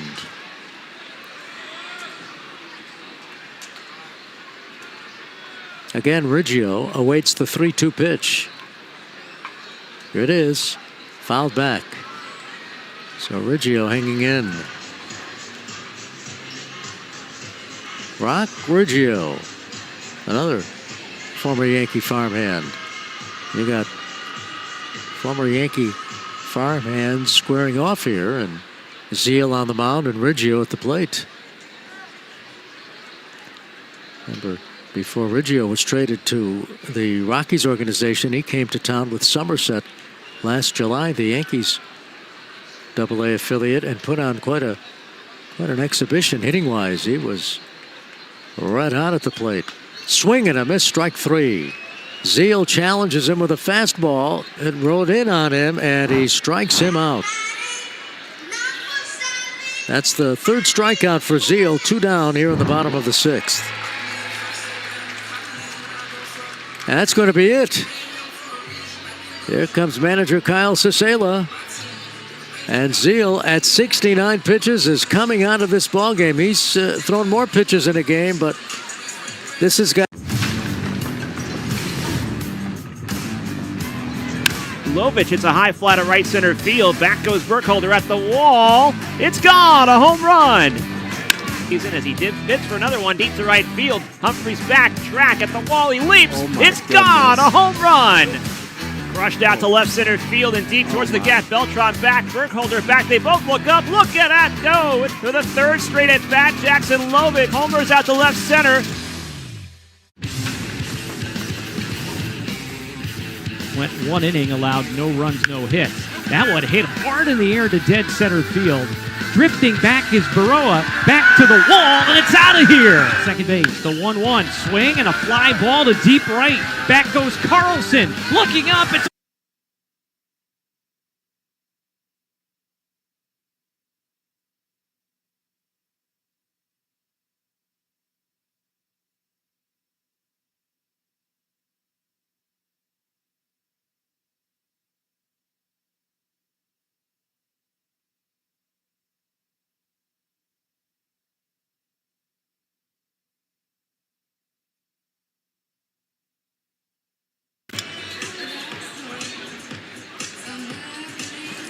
Well, there's the new pitcher in the ball game for the Portland Sea Dogs, and that is the right-hander Cooper Adams. So Adams comes on, and he is making his 21st appearance of the year for Portland, all in relief. 7 wins, 4 losses, 4 saves, and a 5.98 earned run average. Gage Zeal tonight goes 5 2/3 innings, not his longest outing of the year. At the moment, 2 hits allowed, no runs, but the runner at first base is his responsibility. He walked 1, struck out 3 through 69 pitches. And now Andy Perez batting against Cooper Adams with 2 outs, 7-0 Portland, last of the 6th. And that pitch goes all the way to the backstop. Advancing to second base is Torres.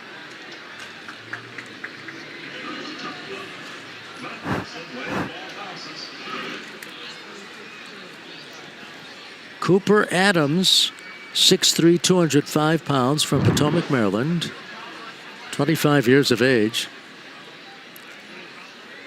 Check that. 26. He just turned 26 on June 14th. They need to update their birth dates on the Portland roster, don't they? Turned 26 on June 14th. That'll be 2 weeks ago this coming Sunday, Flag Day. There's a high drive, deep left center. Does it have the distance? No, it is caught out there.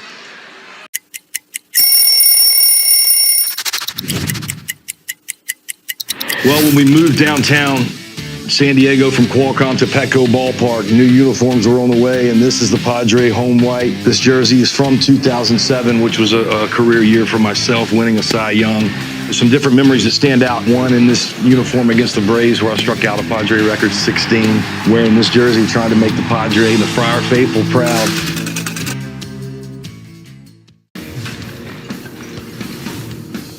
And he began the season with 1 earned run in 13 innings as Aloy lifts that one in the deep left center. That one's at the wall, and the Keys go back-to-back to open the night. 1-2 to Aloy. Fly ball deep left center. That one is not coming back. Kiss it goodbye. Goes tight Kennedy Hayes, the 3-1. A fly ball left center. It's at the wall. That ball is off the second level and gone. I'm Jonathan Mayo, and for more than 20 years, I've traced the path of baseball's rising stars, navigating the back roads of the national pastime and basking in the glow of small-town America's spirit, where the team is woven into the fabric of everyday life, where it's more than just a game. It's a celebration of the people, the traditions, and the culture that give these places their soul. This is Grassroots.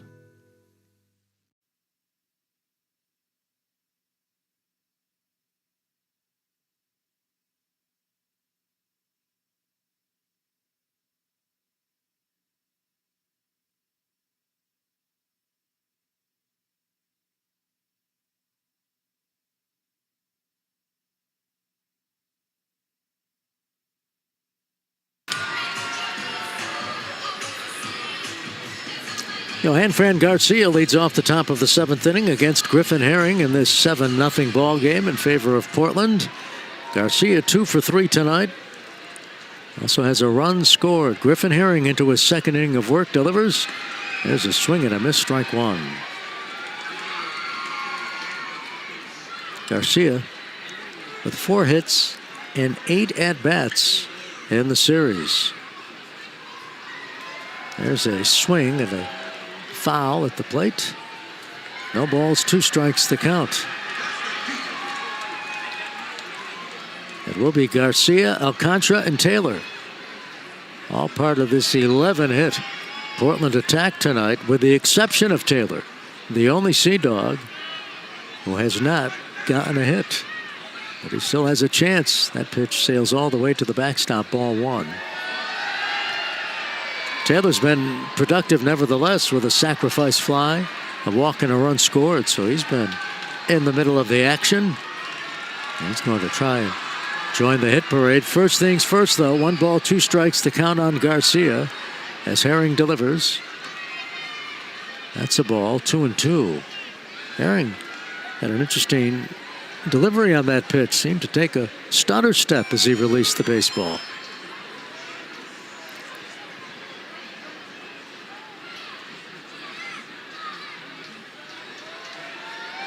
2-2 pitch.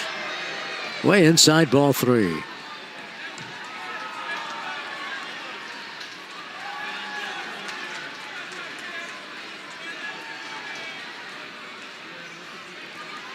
Three and 2 the count. And that pitch is in there, strike 3 called. Garcia knew it. That was a fastball on the outer edge. And all he did was march right to the first base dugout. No surprise there. Watch it again. Boom. Punched out by William Pascal, and Garcia makes the walk back to the first base side. So that's the 3rd strikeout for Herring, and will bring up Marvin Alcantara, who has singled twice, a couple of RBI singles, and skied to right. He's also scored a couple of runs. Alcantara off to a fast start in this series. He has 5 hits and 11 at-bats. There's a strike. 1-1 on Marvin.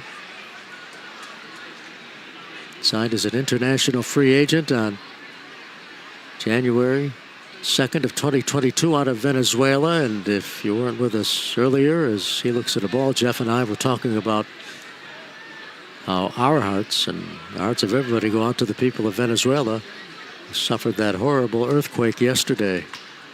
There's a pitch fisted foul right into the first base dugout. 2-2. Players from both sides from Venezuela. You've got Jedickson Paez, a pitcher for Portland. He's from Venezuela. So are Garcia and Rosario and Arias, Alcantara. That pitch goes all the way to the backstop. Ball 3, 3-2. Liendo. On the Yard Goats side, you've got Bryant Betancourt. So our hearts and thoughts going out to the people of Venezuela. Here's the payoff pitch. Pulled to short, past a diving Perez into center field. So Alcantara has his 3rd hit of the ball game. And that's going to bring up Nelly Taylor. Nice effort by Perez. Seemed to tick off his glove, but he wasn't going to have a play anyway. 12 hits for the Sea Dogs, and the only player in the lineup who doesn't have a hit is digging in. As you look at Alcantara leading off first. Nelly Taylor trying to join that hit parade. And the pitch pulled to second. Riggio to second for 1. Over to first, double play. A 4-6-3 double play ends the top of the 7th. 7th inning stretch time at Duncan Park. With the score, Portland 7, Hartford nothing. This is Yard Goats Baseball on Odyssey.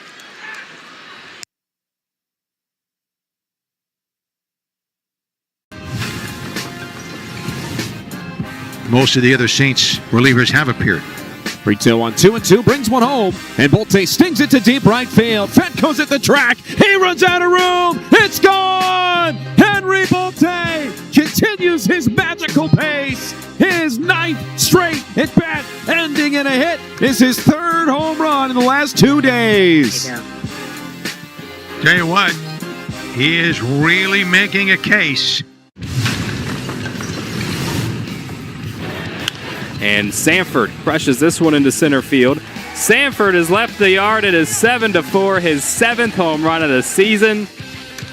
Well, Sanford hits this one to right. Sanford leaves the yard for the 2nd consecutive at-bat. And Sanford cranks this one. Kling looking up. It is gone! Sanford goes deep to center, his 3rd. The people are welcoming, they're loving, they're caring. So if you're looking for a familial feel, definitely Asheville. It's Asheville. That's all you got to say. Yeah. They're excited to be back and back on their feet, so it's been awesome to see the rebuild. Winning or losing, like everybody's there having a good time rooting us on, so I've always enjoyed that the whole year. You play here at the tourist park and you feel like you're back in the old days playing real baseball. Nestled right into the mountains there. That's right on a cliff.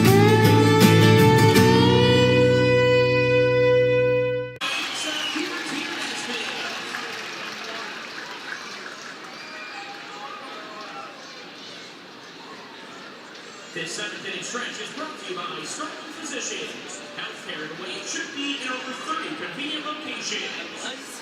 Now, join us in the singing of Take Me Out to the Ball Game with Yard Goats radio broadcaster David Lavallo. Thank you, Jared. All right, let me hear you. Good and loud.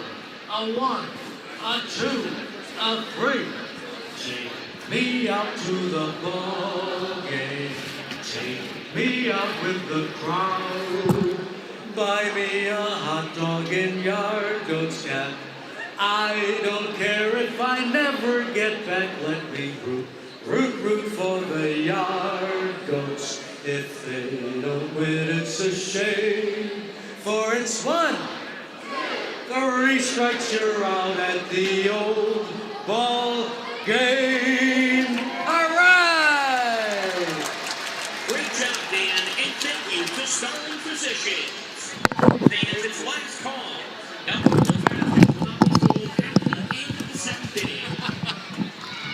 Well, we've had God Bless America, we've had Take Me Out to the Ball Game, and we head to the last of the 7th inning, 7-0 in favor of Portland. And Braylon Wimmer is going to lead it off against Cooper Adams, who came on with 2 outs and a runner at first base in the 6th inning and got Andy Perez to fly out to deep left. And now Wimmer will lead off against Adams for the first time tonight. In a game that has been all Portland. There's Braylon, 0 for 2. As the Yard Goats try to make some noise here. In inning number 7, it will be Wimmer, Betancourt, and Longwell. And it's been one of those games tonight, Jeff. It has, Dan. As the pitch is in there for a strike, nothing in one. Had one last night. You got to have them throughout the season. Yep, you are. And play this many games. It all comes down to the starting pitching, though, because the starting pitching sets the tone, and Gage Zeal set the tone for Portland tonight. Wimmer backs off that pitch. Pitch came in at 99 miles per hour from Adams.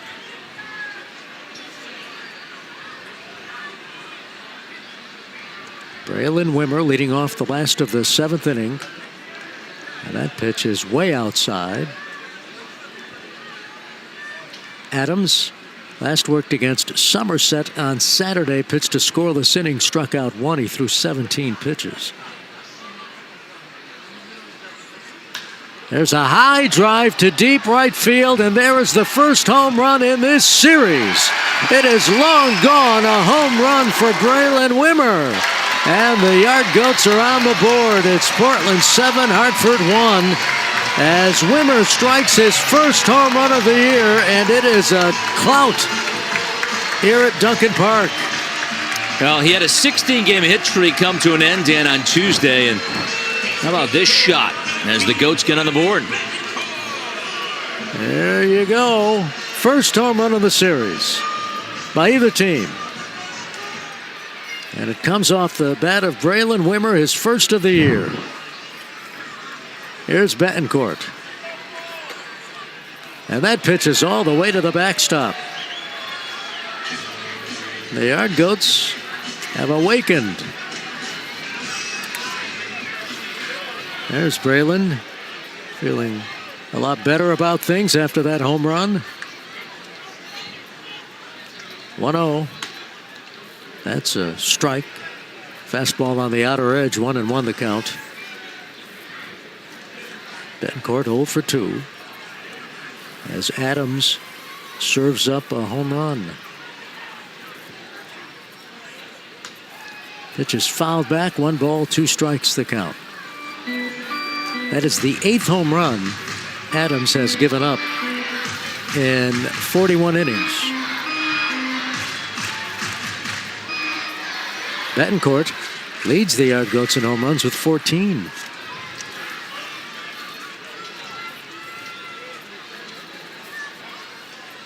One ball, 2 strikes the count. And the pitch. Off the mitt of Garcia, 2-2.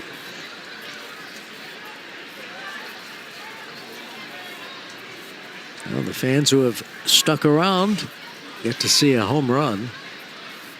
That's right.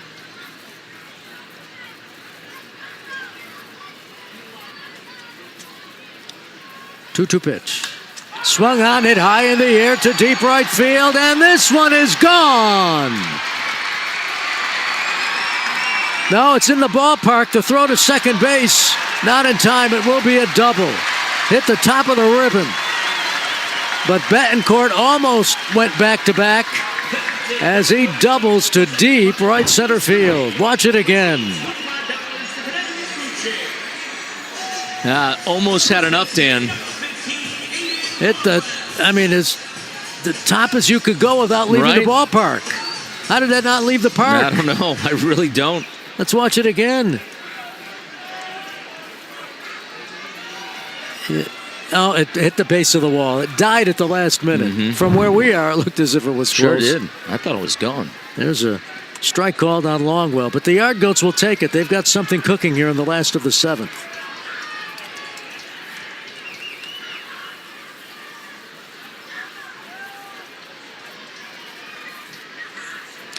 And this one is hit in the air down the left field line, out of play. At the moment, there's no action in that Portland bullpen. But Adams isn't fooling anybody. The out that he recorded against Perez in the last of the sixth when he came out of the bullpen was a loud out. Perez almost hit it out of the ballpark. That's a ball. And then Wimmer opens the seventh with a homer, and Betancourt just missed, hitting a home run, and he's at second base.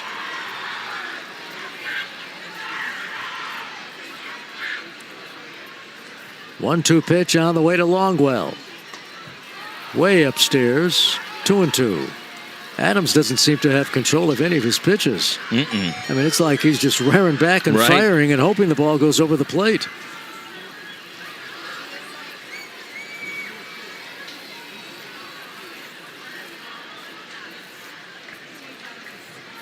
The 2-2. Swung on and drilled to right field. Taylor is there and makes the catch. Betancourt tags. He's going to third. Here comes the throw. He slides. He's safe as the ball gets away.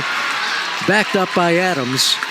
But Betancourt advances on the fly ball, and there's one away. Yeah, so a productive at bat. That's the fly ball. Then see if we can get another run home. Now Mike Antico gets a chance to bat, and we're going to get Garcia visiting Adams. In fact, we're going to get Brandon also joining the activity from first base. There's a look at Betancourt. Lienda holding him on. A couple of natives from Venezuela. They were talking before the ball game today, and I'm sure they were talking about what happened. The crowd is cheering.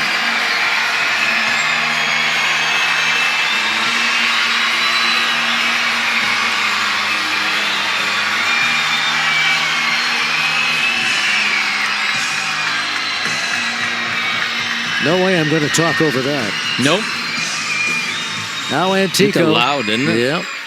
He's popped out to second and flied to left. The pitch. And the slider misses outside, ball one.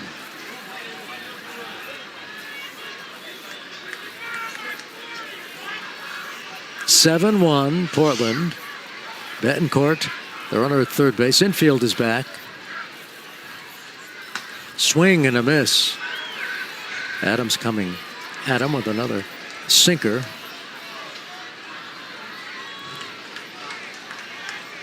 One ball, one strike the count on the former St. Louis Cardinals farmhand, newest yard goat, Mike Antico. That pitch is low for a ball. 2-1. Coach trying to make some noise here in the seventh inning. And we're going to get some activity in that Portland bullpen, Jeff, and I'm not surprised. Adams isn't fooling anybody. Everybody who's batted against him has made contact. The last thing you want if you're Kyle Sosela is to have a game in hand, get out of hand. There's a pitch fouled back. 2-2.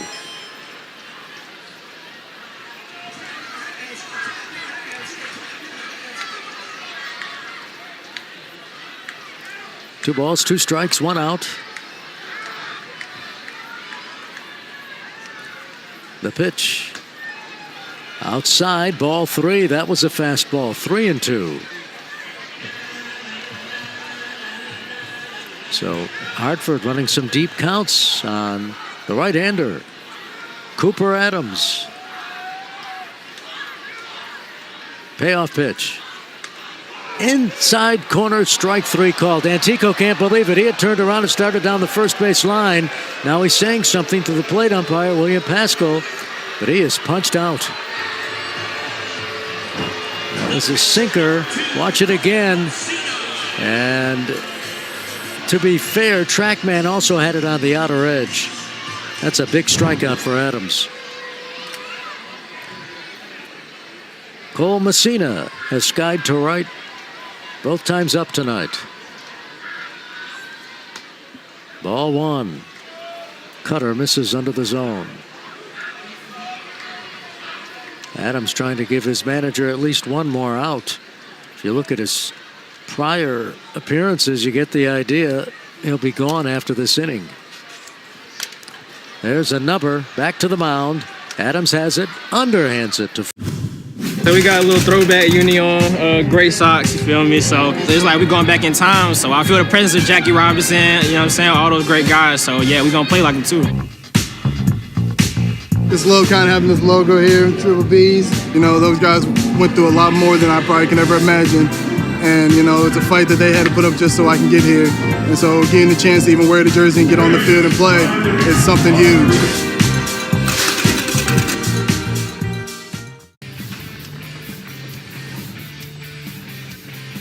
Polanco rips it on the ground. Diving stop, Ornelas throws to first. Are you serious? The no-hitter stays alive on a diving play by newly minted second baseman Jonathan Ornelas in shallow right. First pitch. He's swinging. Grounded to short. Lombard fields. Flips to second. Gets one. Throw to first is in time. And the Rail Riders toss a combined no-hitter.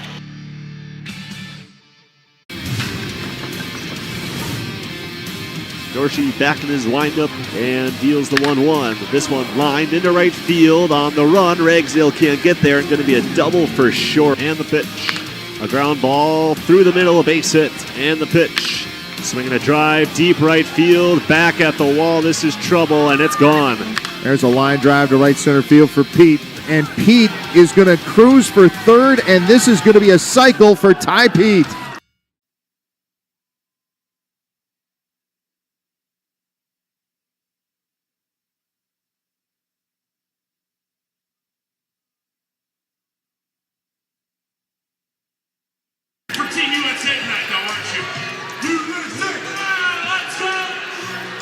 Waiting on Cole Messina, who made the last out to make sure he's got the catcher's gear on, which he does. And now Griffin Herring is going to make one more toss to Cole as we get ready to start the top of the 8th inning.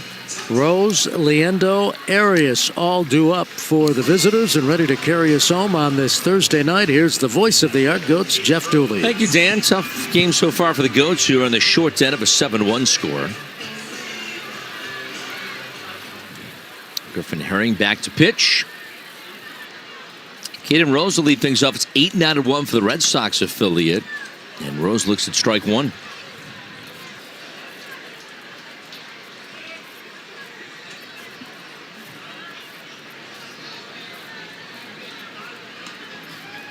It's a strike as it bends in. No balls, 2 strikes. Herring, the top lefty pitching prospect in the Rockies organization, according to MLB.com. That's up high. It's 1-2. Rockies got him from the Yankees. And you see the delivery, Dan. You can see the little hesitation and something that would throw off a hitter and send foul back and out of play. 1 ball, 2 strikes. Yeah, I would think that that does give a hitter difficulty trying to hit against a pitcher like a Herring who has that hesitation.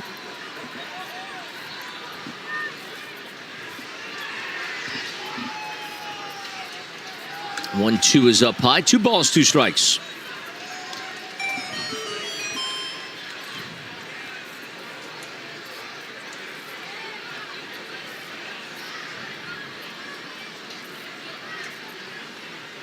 Swing and a miss, strike 3. So Rose strikes out. It's 4 punch-outs for Herring, and what away in the 7th inning. Yeah, he's racking up the strikeouts tonight, Jeff. Herring came in having struck out 19 batters in 13 1/3 innings pitched, and he's averaging better than a strikeout an inning. He's got that funky delivery, some spin as Abram Liendo thinks. First pitch. And a .269 batting average, 1 for 3 with a double tonight. Shoves that one out of the ballpark, out towards Main Street. It's 0-2.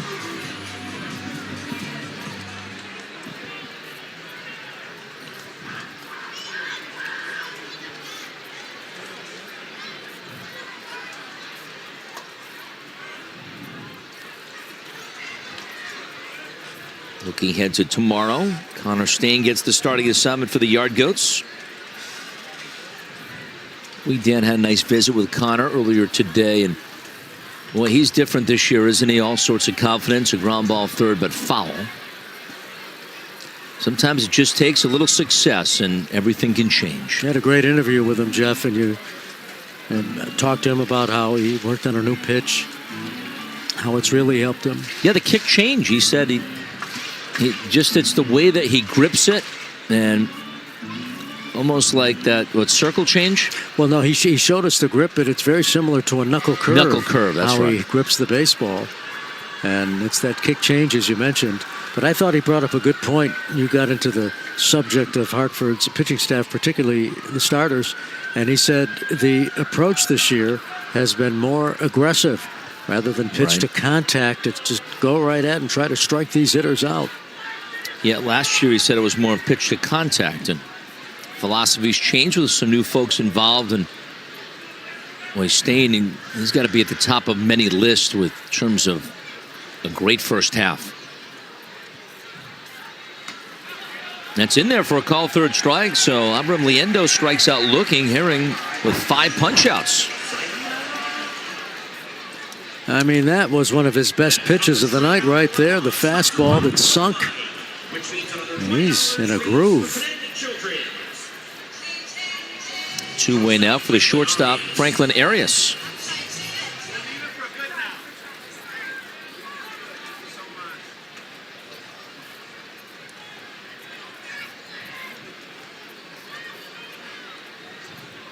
Seven runs on 12 hits for the Sea Dogs. 1 run on 4 hits for the Yard Goats.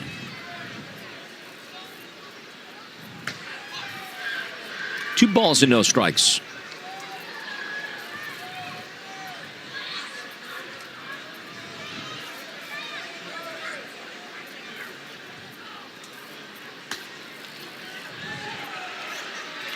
Next one in for a strike. It's 2-1. Jeff Arias trying to come up with his 5th straight multi-hit game, and this might be his last chance.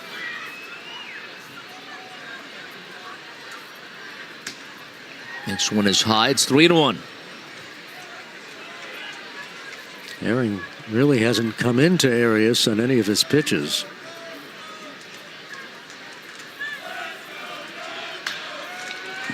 Ground ball by Perez into left field.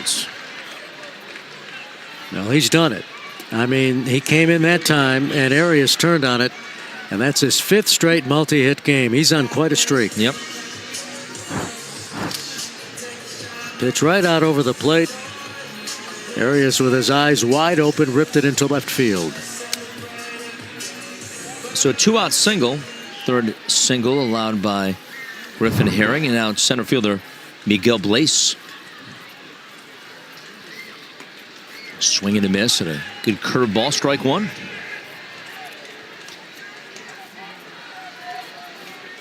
Same 2 tomorrow night. Fireworks after the game. And then a 6:10 start on Saturday, and then the day game on Sunday. It's fouled back to the screen behind the plate. No balls, 2 strikes. How about Saturday? We celebrate America's 250th with a double fireworks show. Yeah. It'll be fun. There you see right there. Did a nice job. Yeah, Matt Persanti and and his crew putting that logo on the fields. It's chopped foul at home plate. I guess they're selling beautiful Celebrate America 250th T-shirts in the gift shop here, right? Yard Goats for the 4th will be on the road in Somerset. I bet they'll have fireworks in New Jersey. You can bet on that. Yep. All the way to the backstop as that one gets loose and actually ricochets off the backstop and carries all the way back to the pitcher. It was nearly 2 wild pitches. Wildcats. Look at this. Yep. Wildcats are, look at this. Wildcats, the Yard Goats. Where did I get Wildcats? Dan, it's a 7-1 game. That's right. The Yard Goats, I'm thinking of wild pitches. Right. I'm trying to say the Yard Goats have a wild pitch epidemic, Jeff. Right. You don't want to change the name to the Wildcats, do you? No. It's a fly ball hit towards the gap and right. Pitch, swing and a miss, breaking ball, strike 3. Fastball got him, strike 3. The curveball got him, looking strike 3. Cool, fastball by him, 98. Swing and a miss. 5th strikeout for Hernandez. Strike 3 called, 96 miles an hour. That retires the side. The delivery, fastball, letter high, strike 3 call.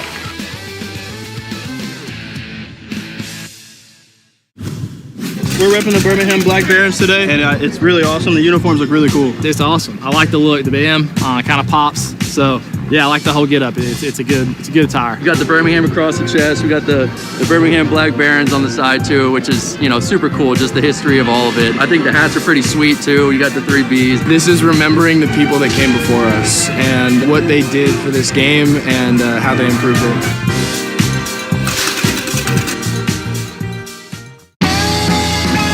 Gosh, we've gone to Sea Dogs games since we were kids. I've been coming to see the Sea Dogs for the last 30 years. Great experience. Everybody here is just bends over backwards to help people out and wish the world was like it is right here at the ballpark. We've always wanted to be more than just a baseball team. We want to be strong, active, contributing members of the community. And I think that effort is seen by the people and the fans, and they want to support that effort.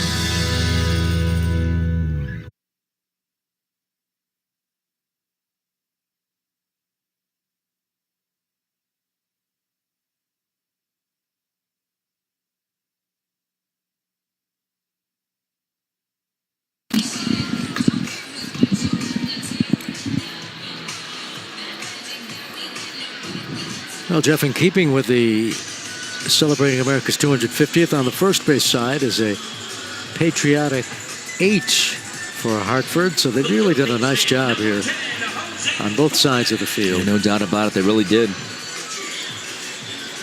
Cooper Adams going to stay in the game for the Sea Dogs. Jose Torres will lead things off for Hartford. Goats chasing 6 at 7-1. As you open the home 8th. 9-1-2. Hartford has managed just to run on 4 hits tonight. The run, a Braylon Wimmer home run, is first of the season. There's a strike, and it's 1-1.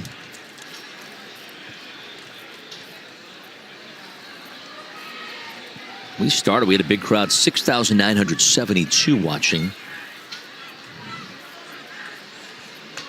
Some have left, others sticking around. The next one is up high. It's 2-1. Those who stuck around were rewarded with a Wimmer homer. Mm-hmm.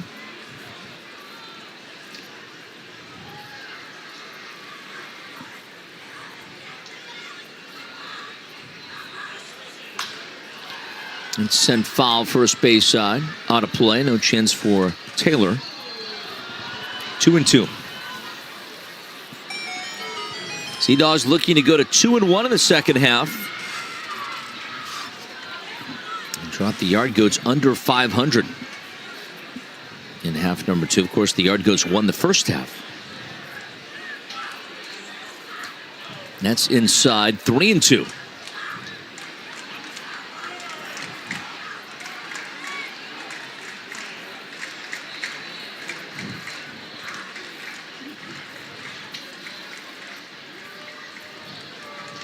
Here's the payoff pitch.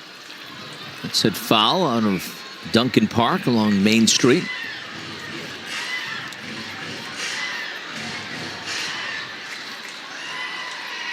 Sea Dogs got after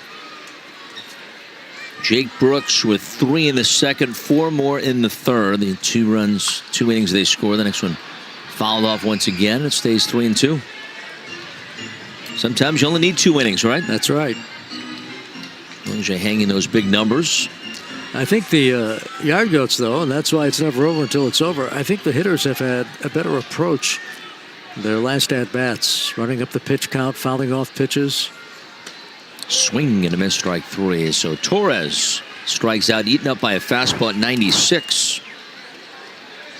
And 1 away in the 8th inning.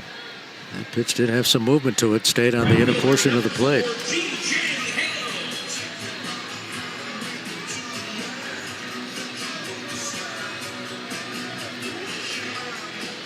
G.J. Hill, 1 out of 3, a bunt single back in the first inning.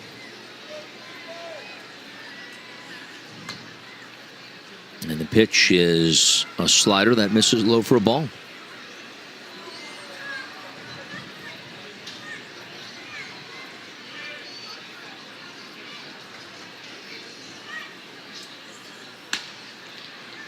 There's a strike, 1-1.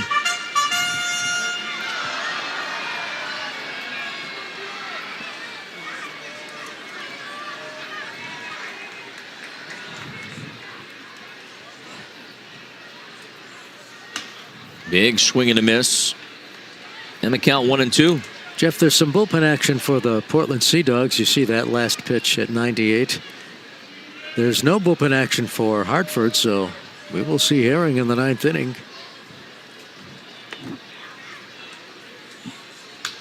That's fouled straight back. 1 ball, 2 strikes. There you look at the Portland Sea Dogs bullpen. That's Max Carlson from Edina, Minnesota, getting loose.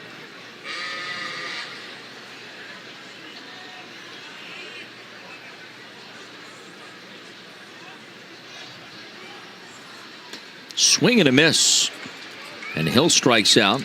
There's back-to-back strikeouts for Adams and 2-way in the 8th inning. That was all motion, that pitch, as Hill went for the cutter, but it was just the motion by Adams. You can understand why the organization is high on him. I mean, when he's on, he's tough to hit, but that motion, I think, really fooled Hill as he went down swinging on the cutter, and now Garcia is going to have a conversation with Riggio due up.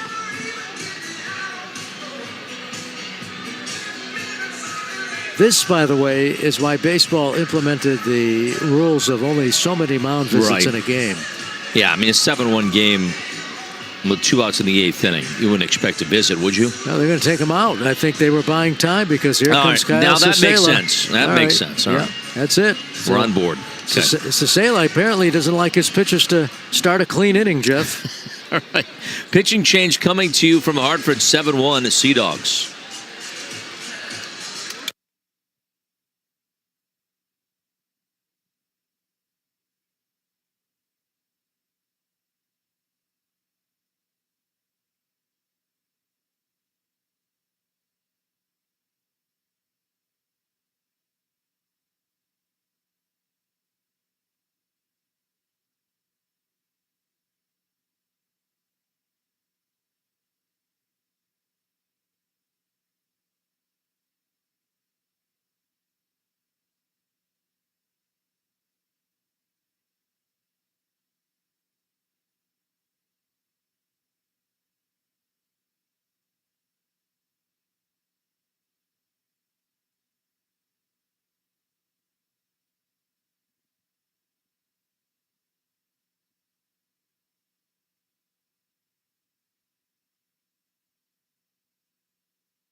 Well, Dan, it's Max Carlson that comes in for the Portland Sea Dogs in relief of Cooper Adams. Carlson making his 20th appearance of the year, all in relief. 2 wins, 1 loss.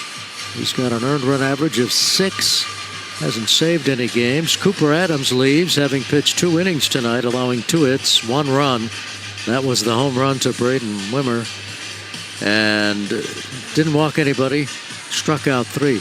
Portland pitching doesn't walk many anyway. They are second to last in fewest walks allowed in the Eastern League, and tonight they've walked just 1. That was the starter, Gage Zeal, and you're going to be a very competitive team when you keep those walks down, and that's what the Sea Dogs have done throughout the season, and that's why they have turned their season around in the month of June.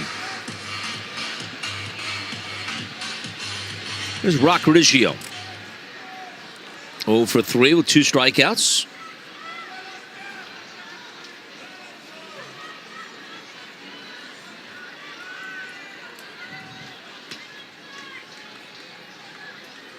And he takes ball 1. Jeff, this has got to be a developmental thing or maybe a pitch count thing. I don't know, to be removing relievers in the middle of an inning when there's no threat going. Mm-hmm.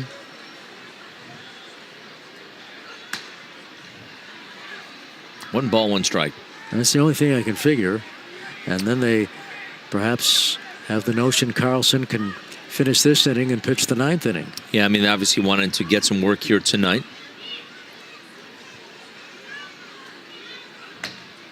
Maybe they wanted Adams to throw more than he would have needed to not start this inning. Erdgotze faced Carlson before. In fact, he's 1-1 against Hartford this year. Big swing and a miss. And the count, 2 balls, 2 strikes. That was a nasty changeup there. Carlson last worked on Friday. Pitched 3 scoreless innings against the Somerset Patriots. Is 2-2. Gets a piece, fouls it off. 2 balls, 2 strikes. Came back with another changeup. Back-to-back changeups to Rock Riggio.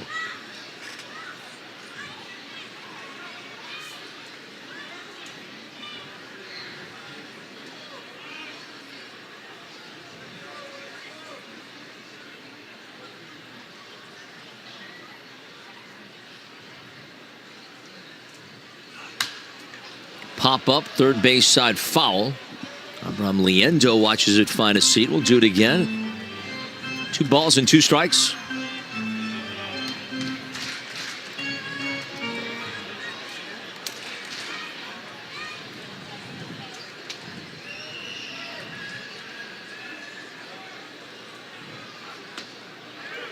That's in there for a call, third strike, and Carlson completes striking out the side. Adams fans 2, Carlson fans 1. We played 8, head to the 9th. 7-1 Sea Dogs here in Hartford. You could describe Tulsa as a big, small town or a small, big city. Tulsa is a very mixed city of arts and film and sports. I mean, it's a true melting pot of all kinds of things. Professional baseball in Tulsa, it's actually older than the state of Oklahoma. It's nice to play in front of, fans that you see on a daily basis.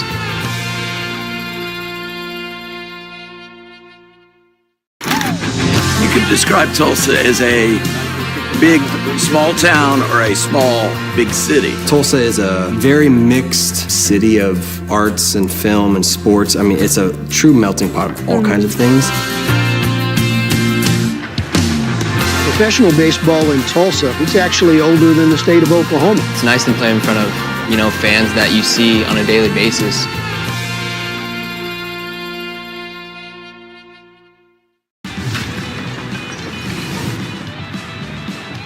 Gardner comes set. The 2-2.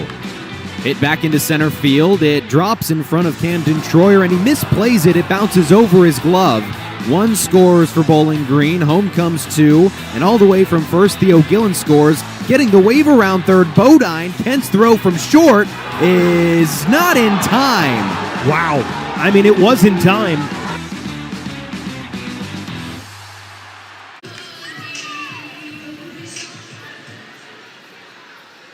Griffin Herring back to pitch. We move along to the 9th inning, and Sea Dogs with a 7-1 lead. And even though it's a 6-run game, doesn't it seem like Hartford's down like 15 runs? It does, because they've only had 4 hits in the game, and they haven't had many base runners. Really, the loudest noise they made came in that 7th inning. Herring's been good since coming on in the 6th. He has 5 strikeouts, in fact, and deals a strike to Nate Baez. Goats getting out hit 13-4 tonight. There's a swing and a miss, and it is 0-2, and Herring is strike away from his 6th K.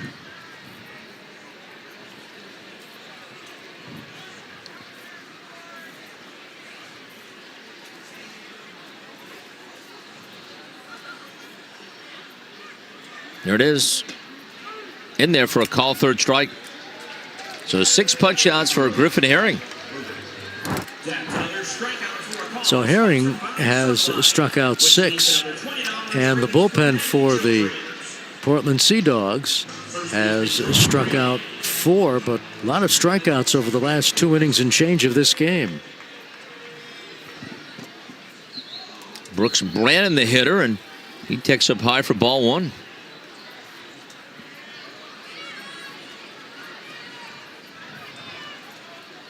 Brannon 1 out of 4. Singleton scored in the 2nd inning. That one hit off of the pitcher and then trickles through into center field. And Herring got hit, Danny's calling out the training staff. He got hit in the hand. I don't know if he's going to stay in this game. I mean, he was hit hard. That ball was 115 miles per hour off Brandon's bat. Show you how strong he is. You could see his. I don't know how I can grip a baseball the way his hand is shaking. Yeah, I think he's done for the night. Oh. I mean, there's no way he's going to stay in this game. 115 miles per hour back at Wow. him. I mean, you want to be a pitcher. You are so open out there. You are. 60 feet 6 inches. It comes back quickly, doesn't it? Yeah, somehow he's shaking his hand and squeezing it. The problem is he might feel okay now, but then later is when the problem crops up. The hands swell. They might want to get that on ice right now. That's one brave customer right there. Sure is. Asking him, does that hurt? Does that hurt? And he's saying, no, no. Wow. Yeah, he seems to be flexing it okay.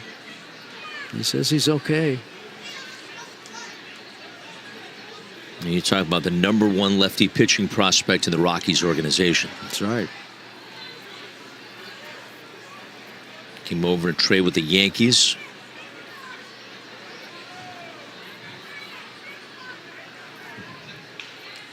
He's going to give it a whirl. He wants to stay in this game. Wow. Good for Griffin Herring. What a tough kid.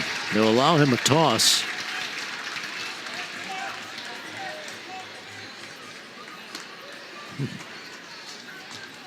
Wow. Watch closely here. Well, he's from Texas, right? They make him tough in Texas. They do.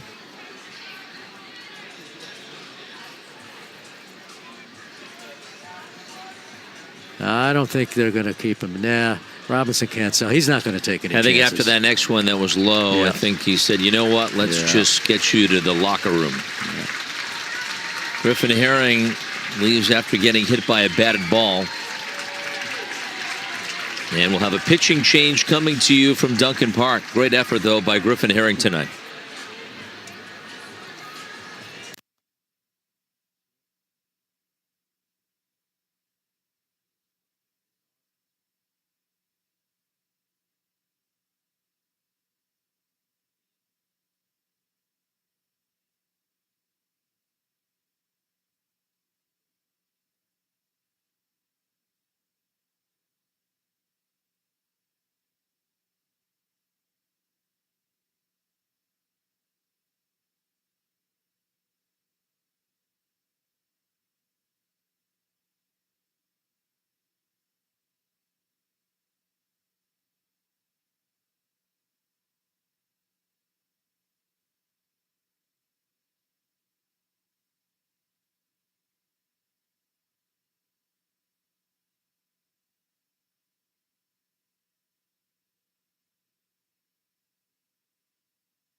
Well, Austin Smith comes in for the yard goat stand, and because Griffin Herring left due to injury, Austin gets as much time as needed. Now, he was warming in the bullpen, so he probably won't take as long as some pitchers who come in under these circumstances. He's making a 22nd appearance of the year. 1 win, 2 losses, 3 saves, and a 3.29 earned run average. But as Jeff said, he can take as long as he wants. But he was loosening as the situation was unfolding on the mound. Smith last worked on Sunday at Reading. In fact, he came into a couple of games in that Reading series, but in the Sunday game, he got the save, pitched a scoreless inning, struck out 1. Threw 8 pitches in that 9th inning to register the save.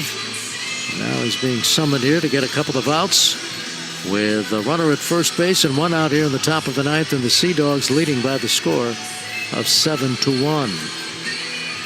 And there's Brooks Brannon, Kyle Schmidt, the first base coach, Hayden Longwell, the first baseman. Whatever they're talking about, everybody's all smiles in that conversation. Longwell, and just a few years ago, that man there, Schmidt, was coaching D3 baseball. And now here he is, a first base coach at the AA level. first base coach among his many duties with the Portland Sea Dogs. You're not just a first base coach or a third base coach.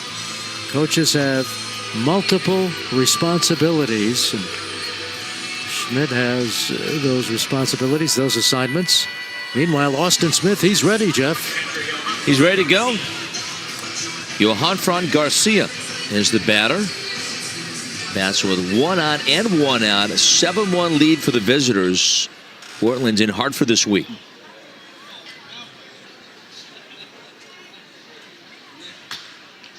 He shoves the first one out of Duncan Park. First base side, strike one.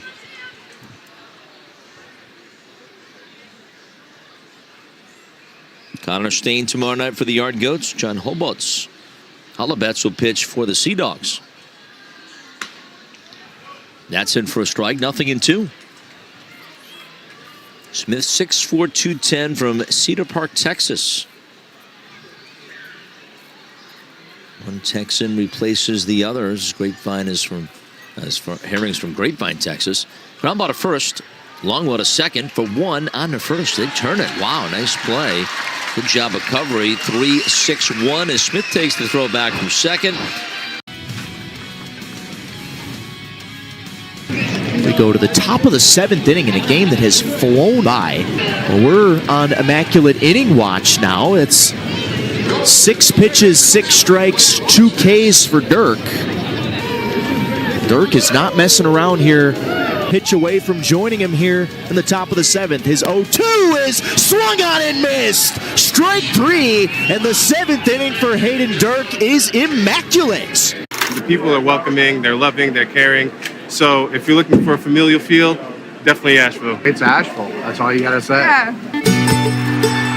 They're excited to be back and back on their feet, so it's been awesome to see the rebuild. Winning or losing, like everybody's there having a good time rooting us on. So I've always enjoyed that the whole year. You play here at the tourist park and you feel like you're back in the old days playing real baseball. Nestled right into the mountains there. That's right on a cliff.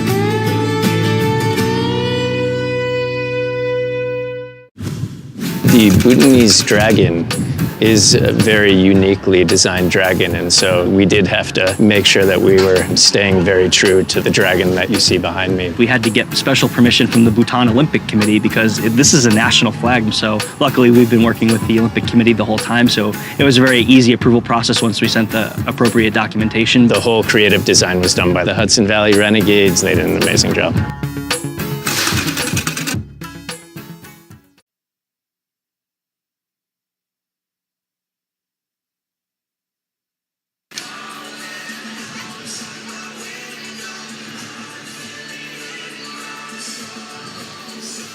Now, Yard Goats baseball tonight from Duncan Park, Dan, and the Goats have one more crack at it.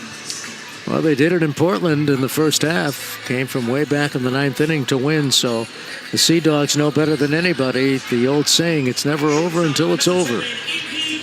Max Carlson came in to get a strikeout last inning. He's on for the 9th, and now the shortstop, Andy Perez, will see him.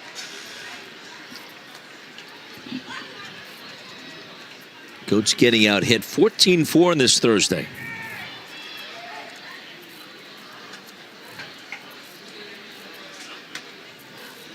That's in for strike one.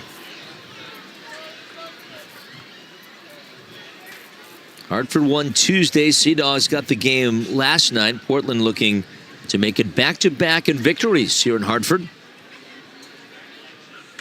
Swing and a miss. 0-2.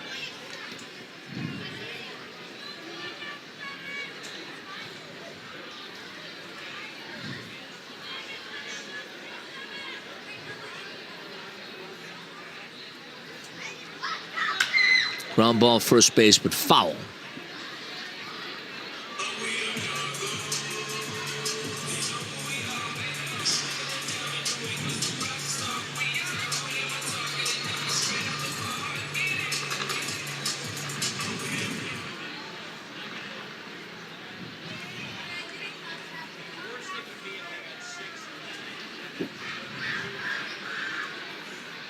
Now the 0-2. That's grounded by the first baseman. Brennan into right field, maybe for extra bases. Rolls down towards the corner. Taylor digs it out. Perez good speed, easily getting to second to start the 9th inning with a 2-base hit. He just missed a base hit, pulling it foul down the right field line, so he turned a changeup around and pulled it in between the line and Brandon, the first baseman. So Jeff Perez continues to hit. He's got a couple of hits tonight. He does. Adds to his league total, which is now 84, tops of the circuit. Braylon Wimmer homered his last at bat, his first home run as a GOAT this season. He sits safely in now 17 of his last 18 games. Talked to him the other day, Dan. He's feeling good. He is playing now 4 days a week. But he knows that part of that, he can't play 6 games a week. No. He just, and again, that's tough when you're an everyday guy, but still coming back from surgery. Fastball hits the outer edge, and it's 0-2.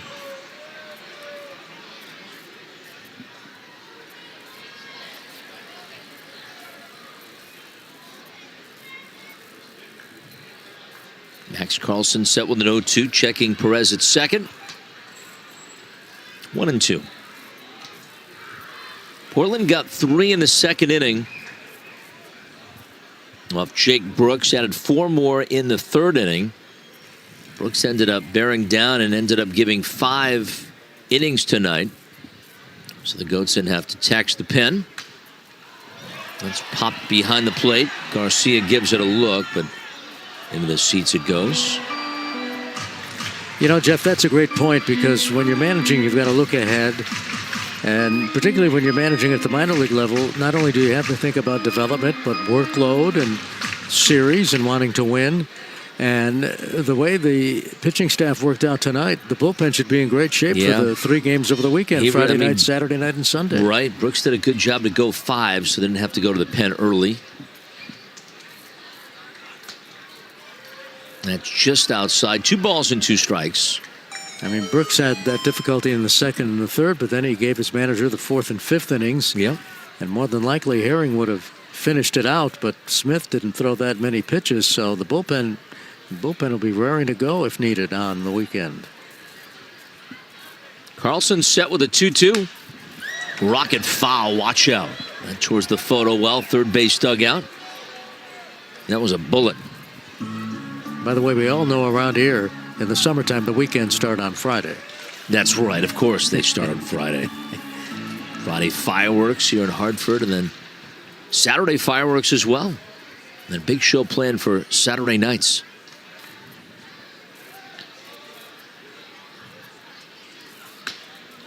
And so right down the chute, strike 3 call. So Wimmer strikes out. Carlson picks up his 2nd K and 1 away in the 9th inning. Well, that was a good piece of pitching, and pitching really is all about timing and thoroughly destroying a hitter's timing. And he had thrown Wimmer a changeup the pitch before, comes back with a cutter. Good piece of pitching there by Max Carlson. Now Bryant Betancourt, 1 for 3, doubles in the 7th inning, his last AB. That's a foul back to the screen for strike 1. Hartford's only run tonight, a home run by Braylon Wimmer. That's been it. Trying to score, though, a Perez leadoff double here in the 9th inning.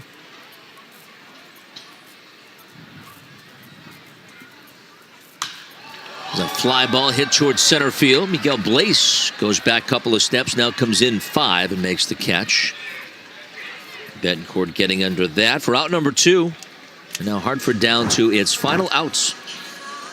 Now, Betancourt did make contact.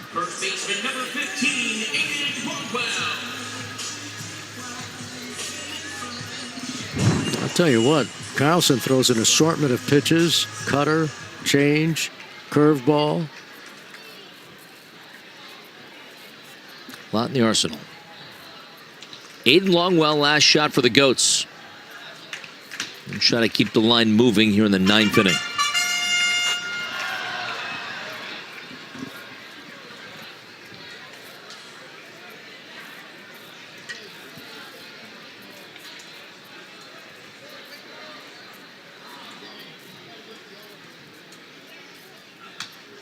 It's fouled straight back. 1 ball, 1 strike.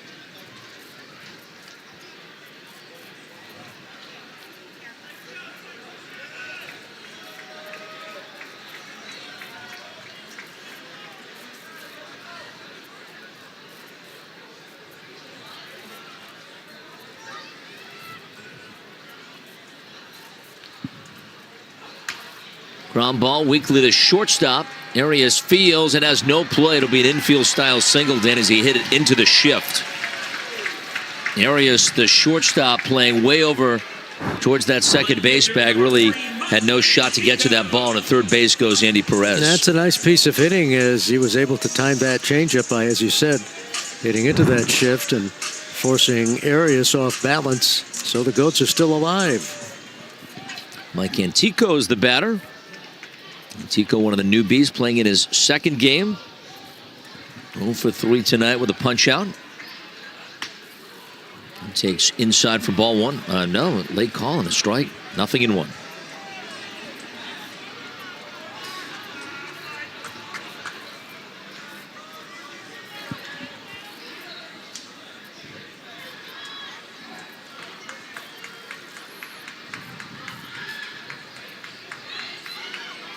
Runners at the corners with 2 out.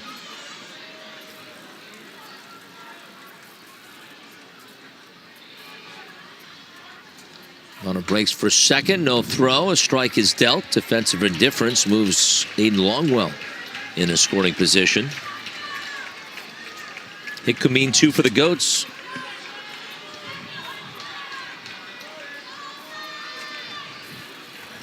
No balls and 2 strikes, though. Antigo waiting on the pitch from Max Carlson.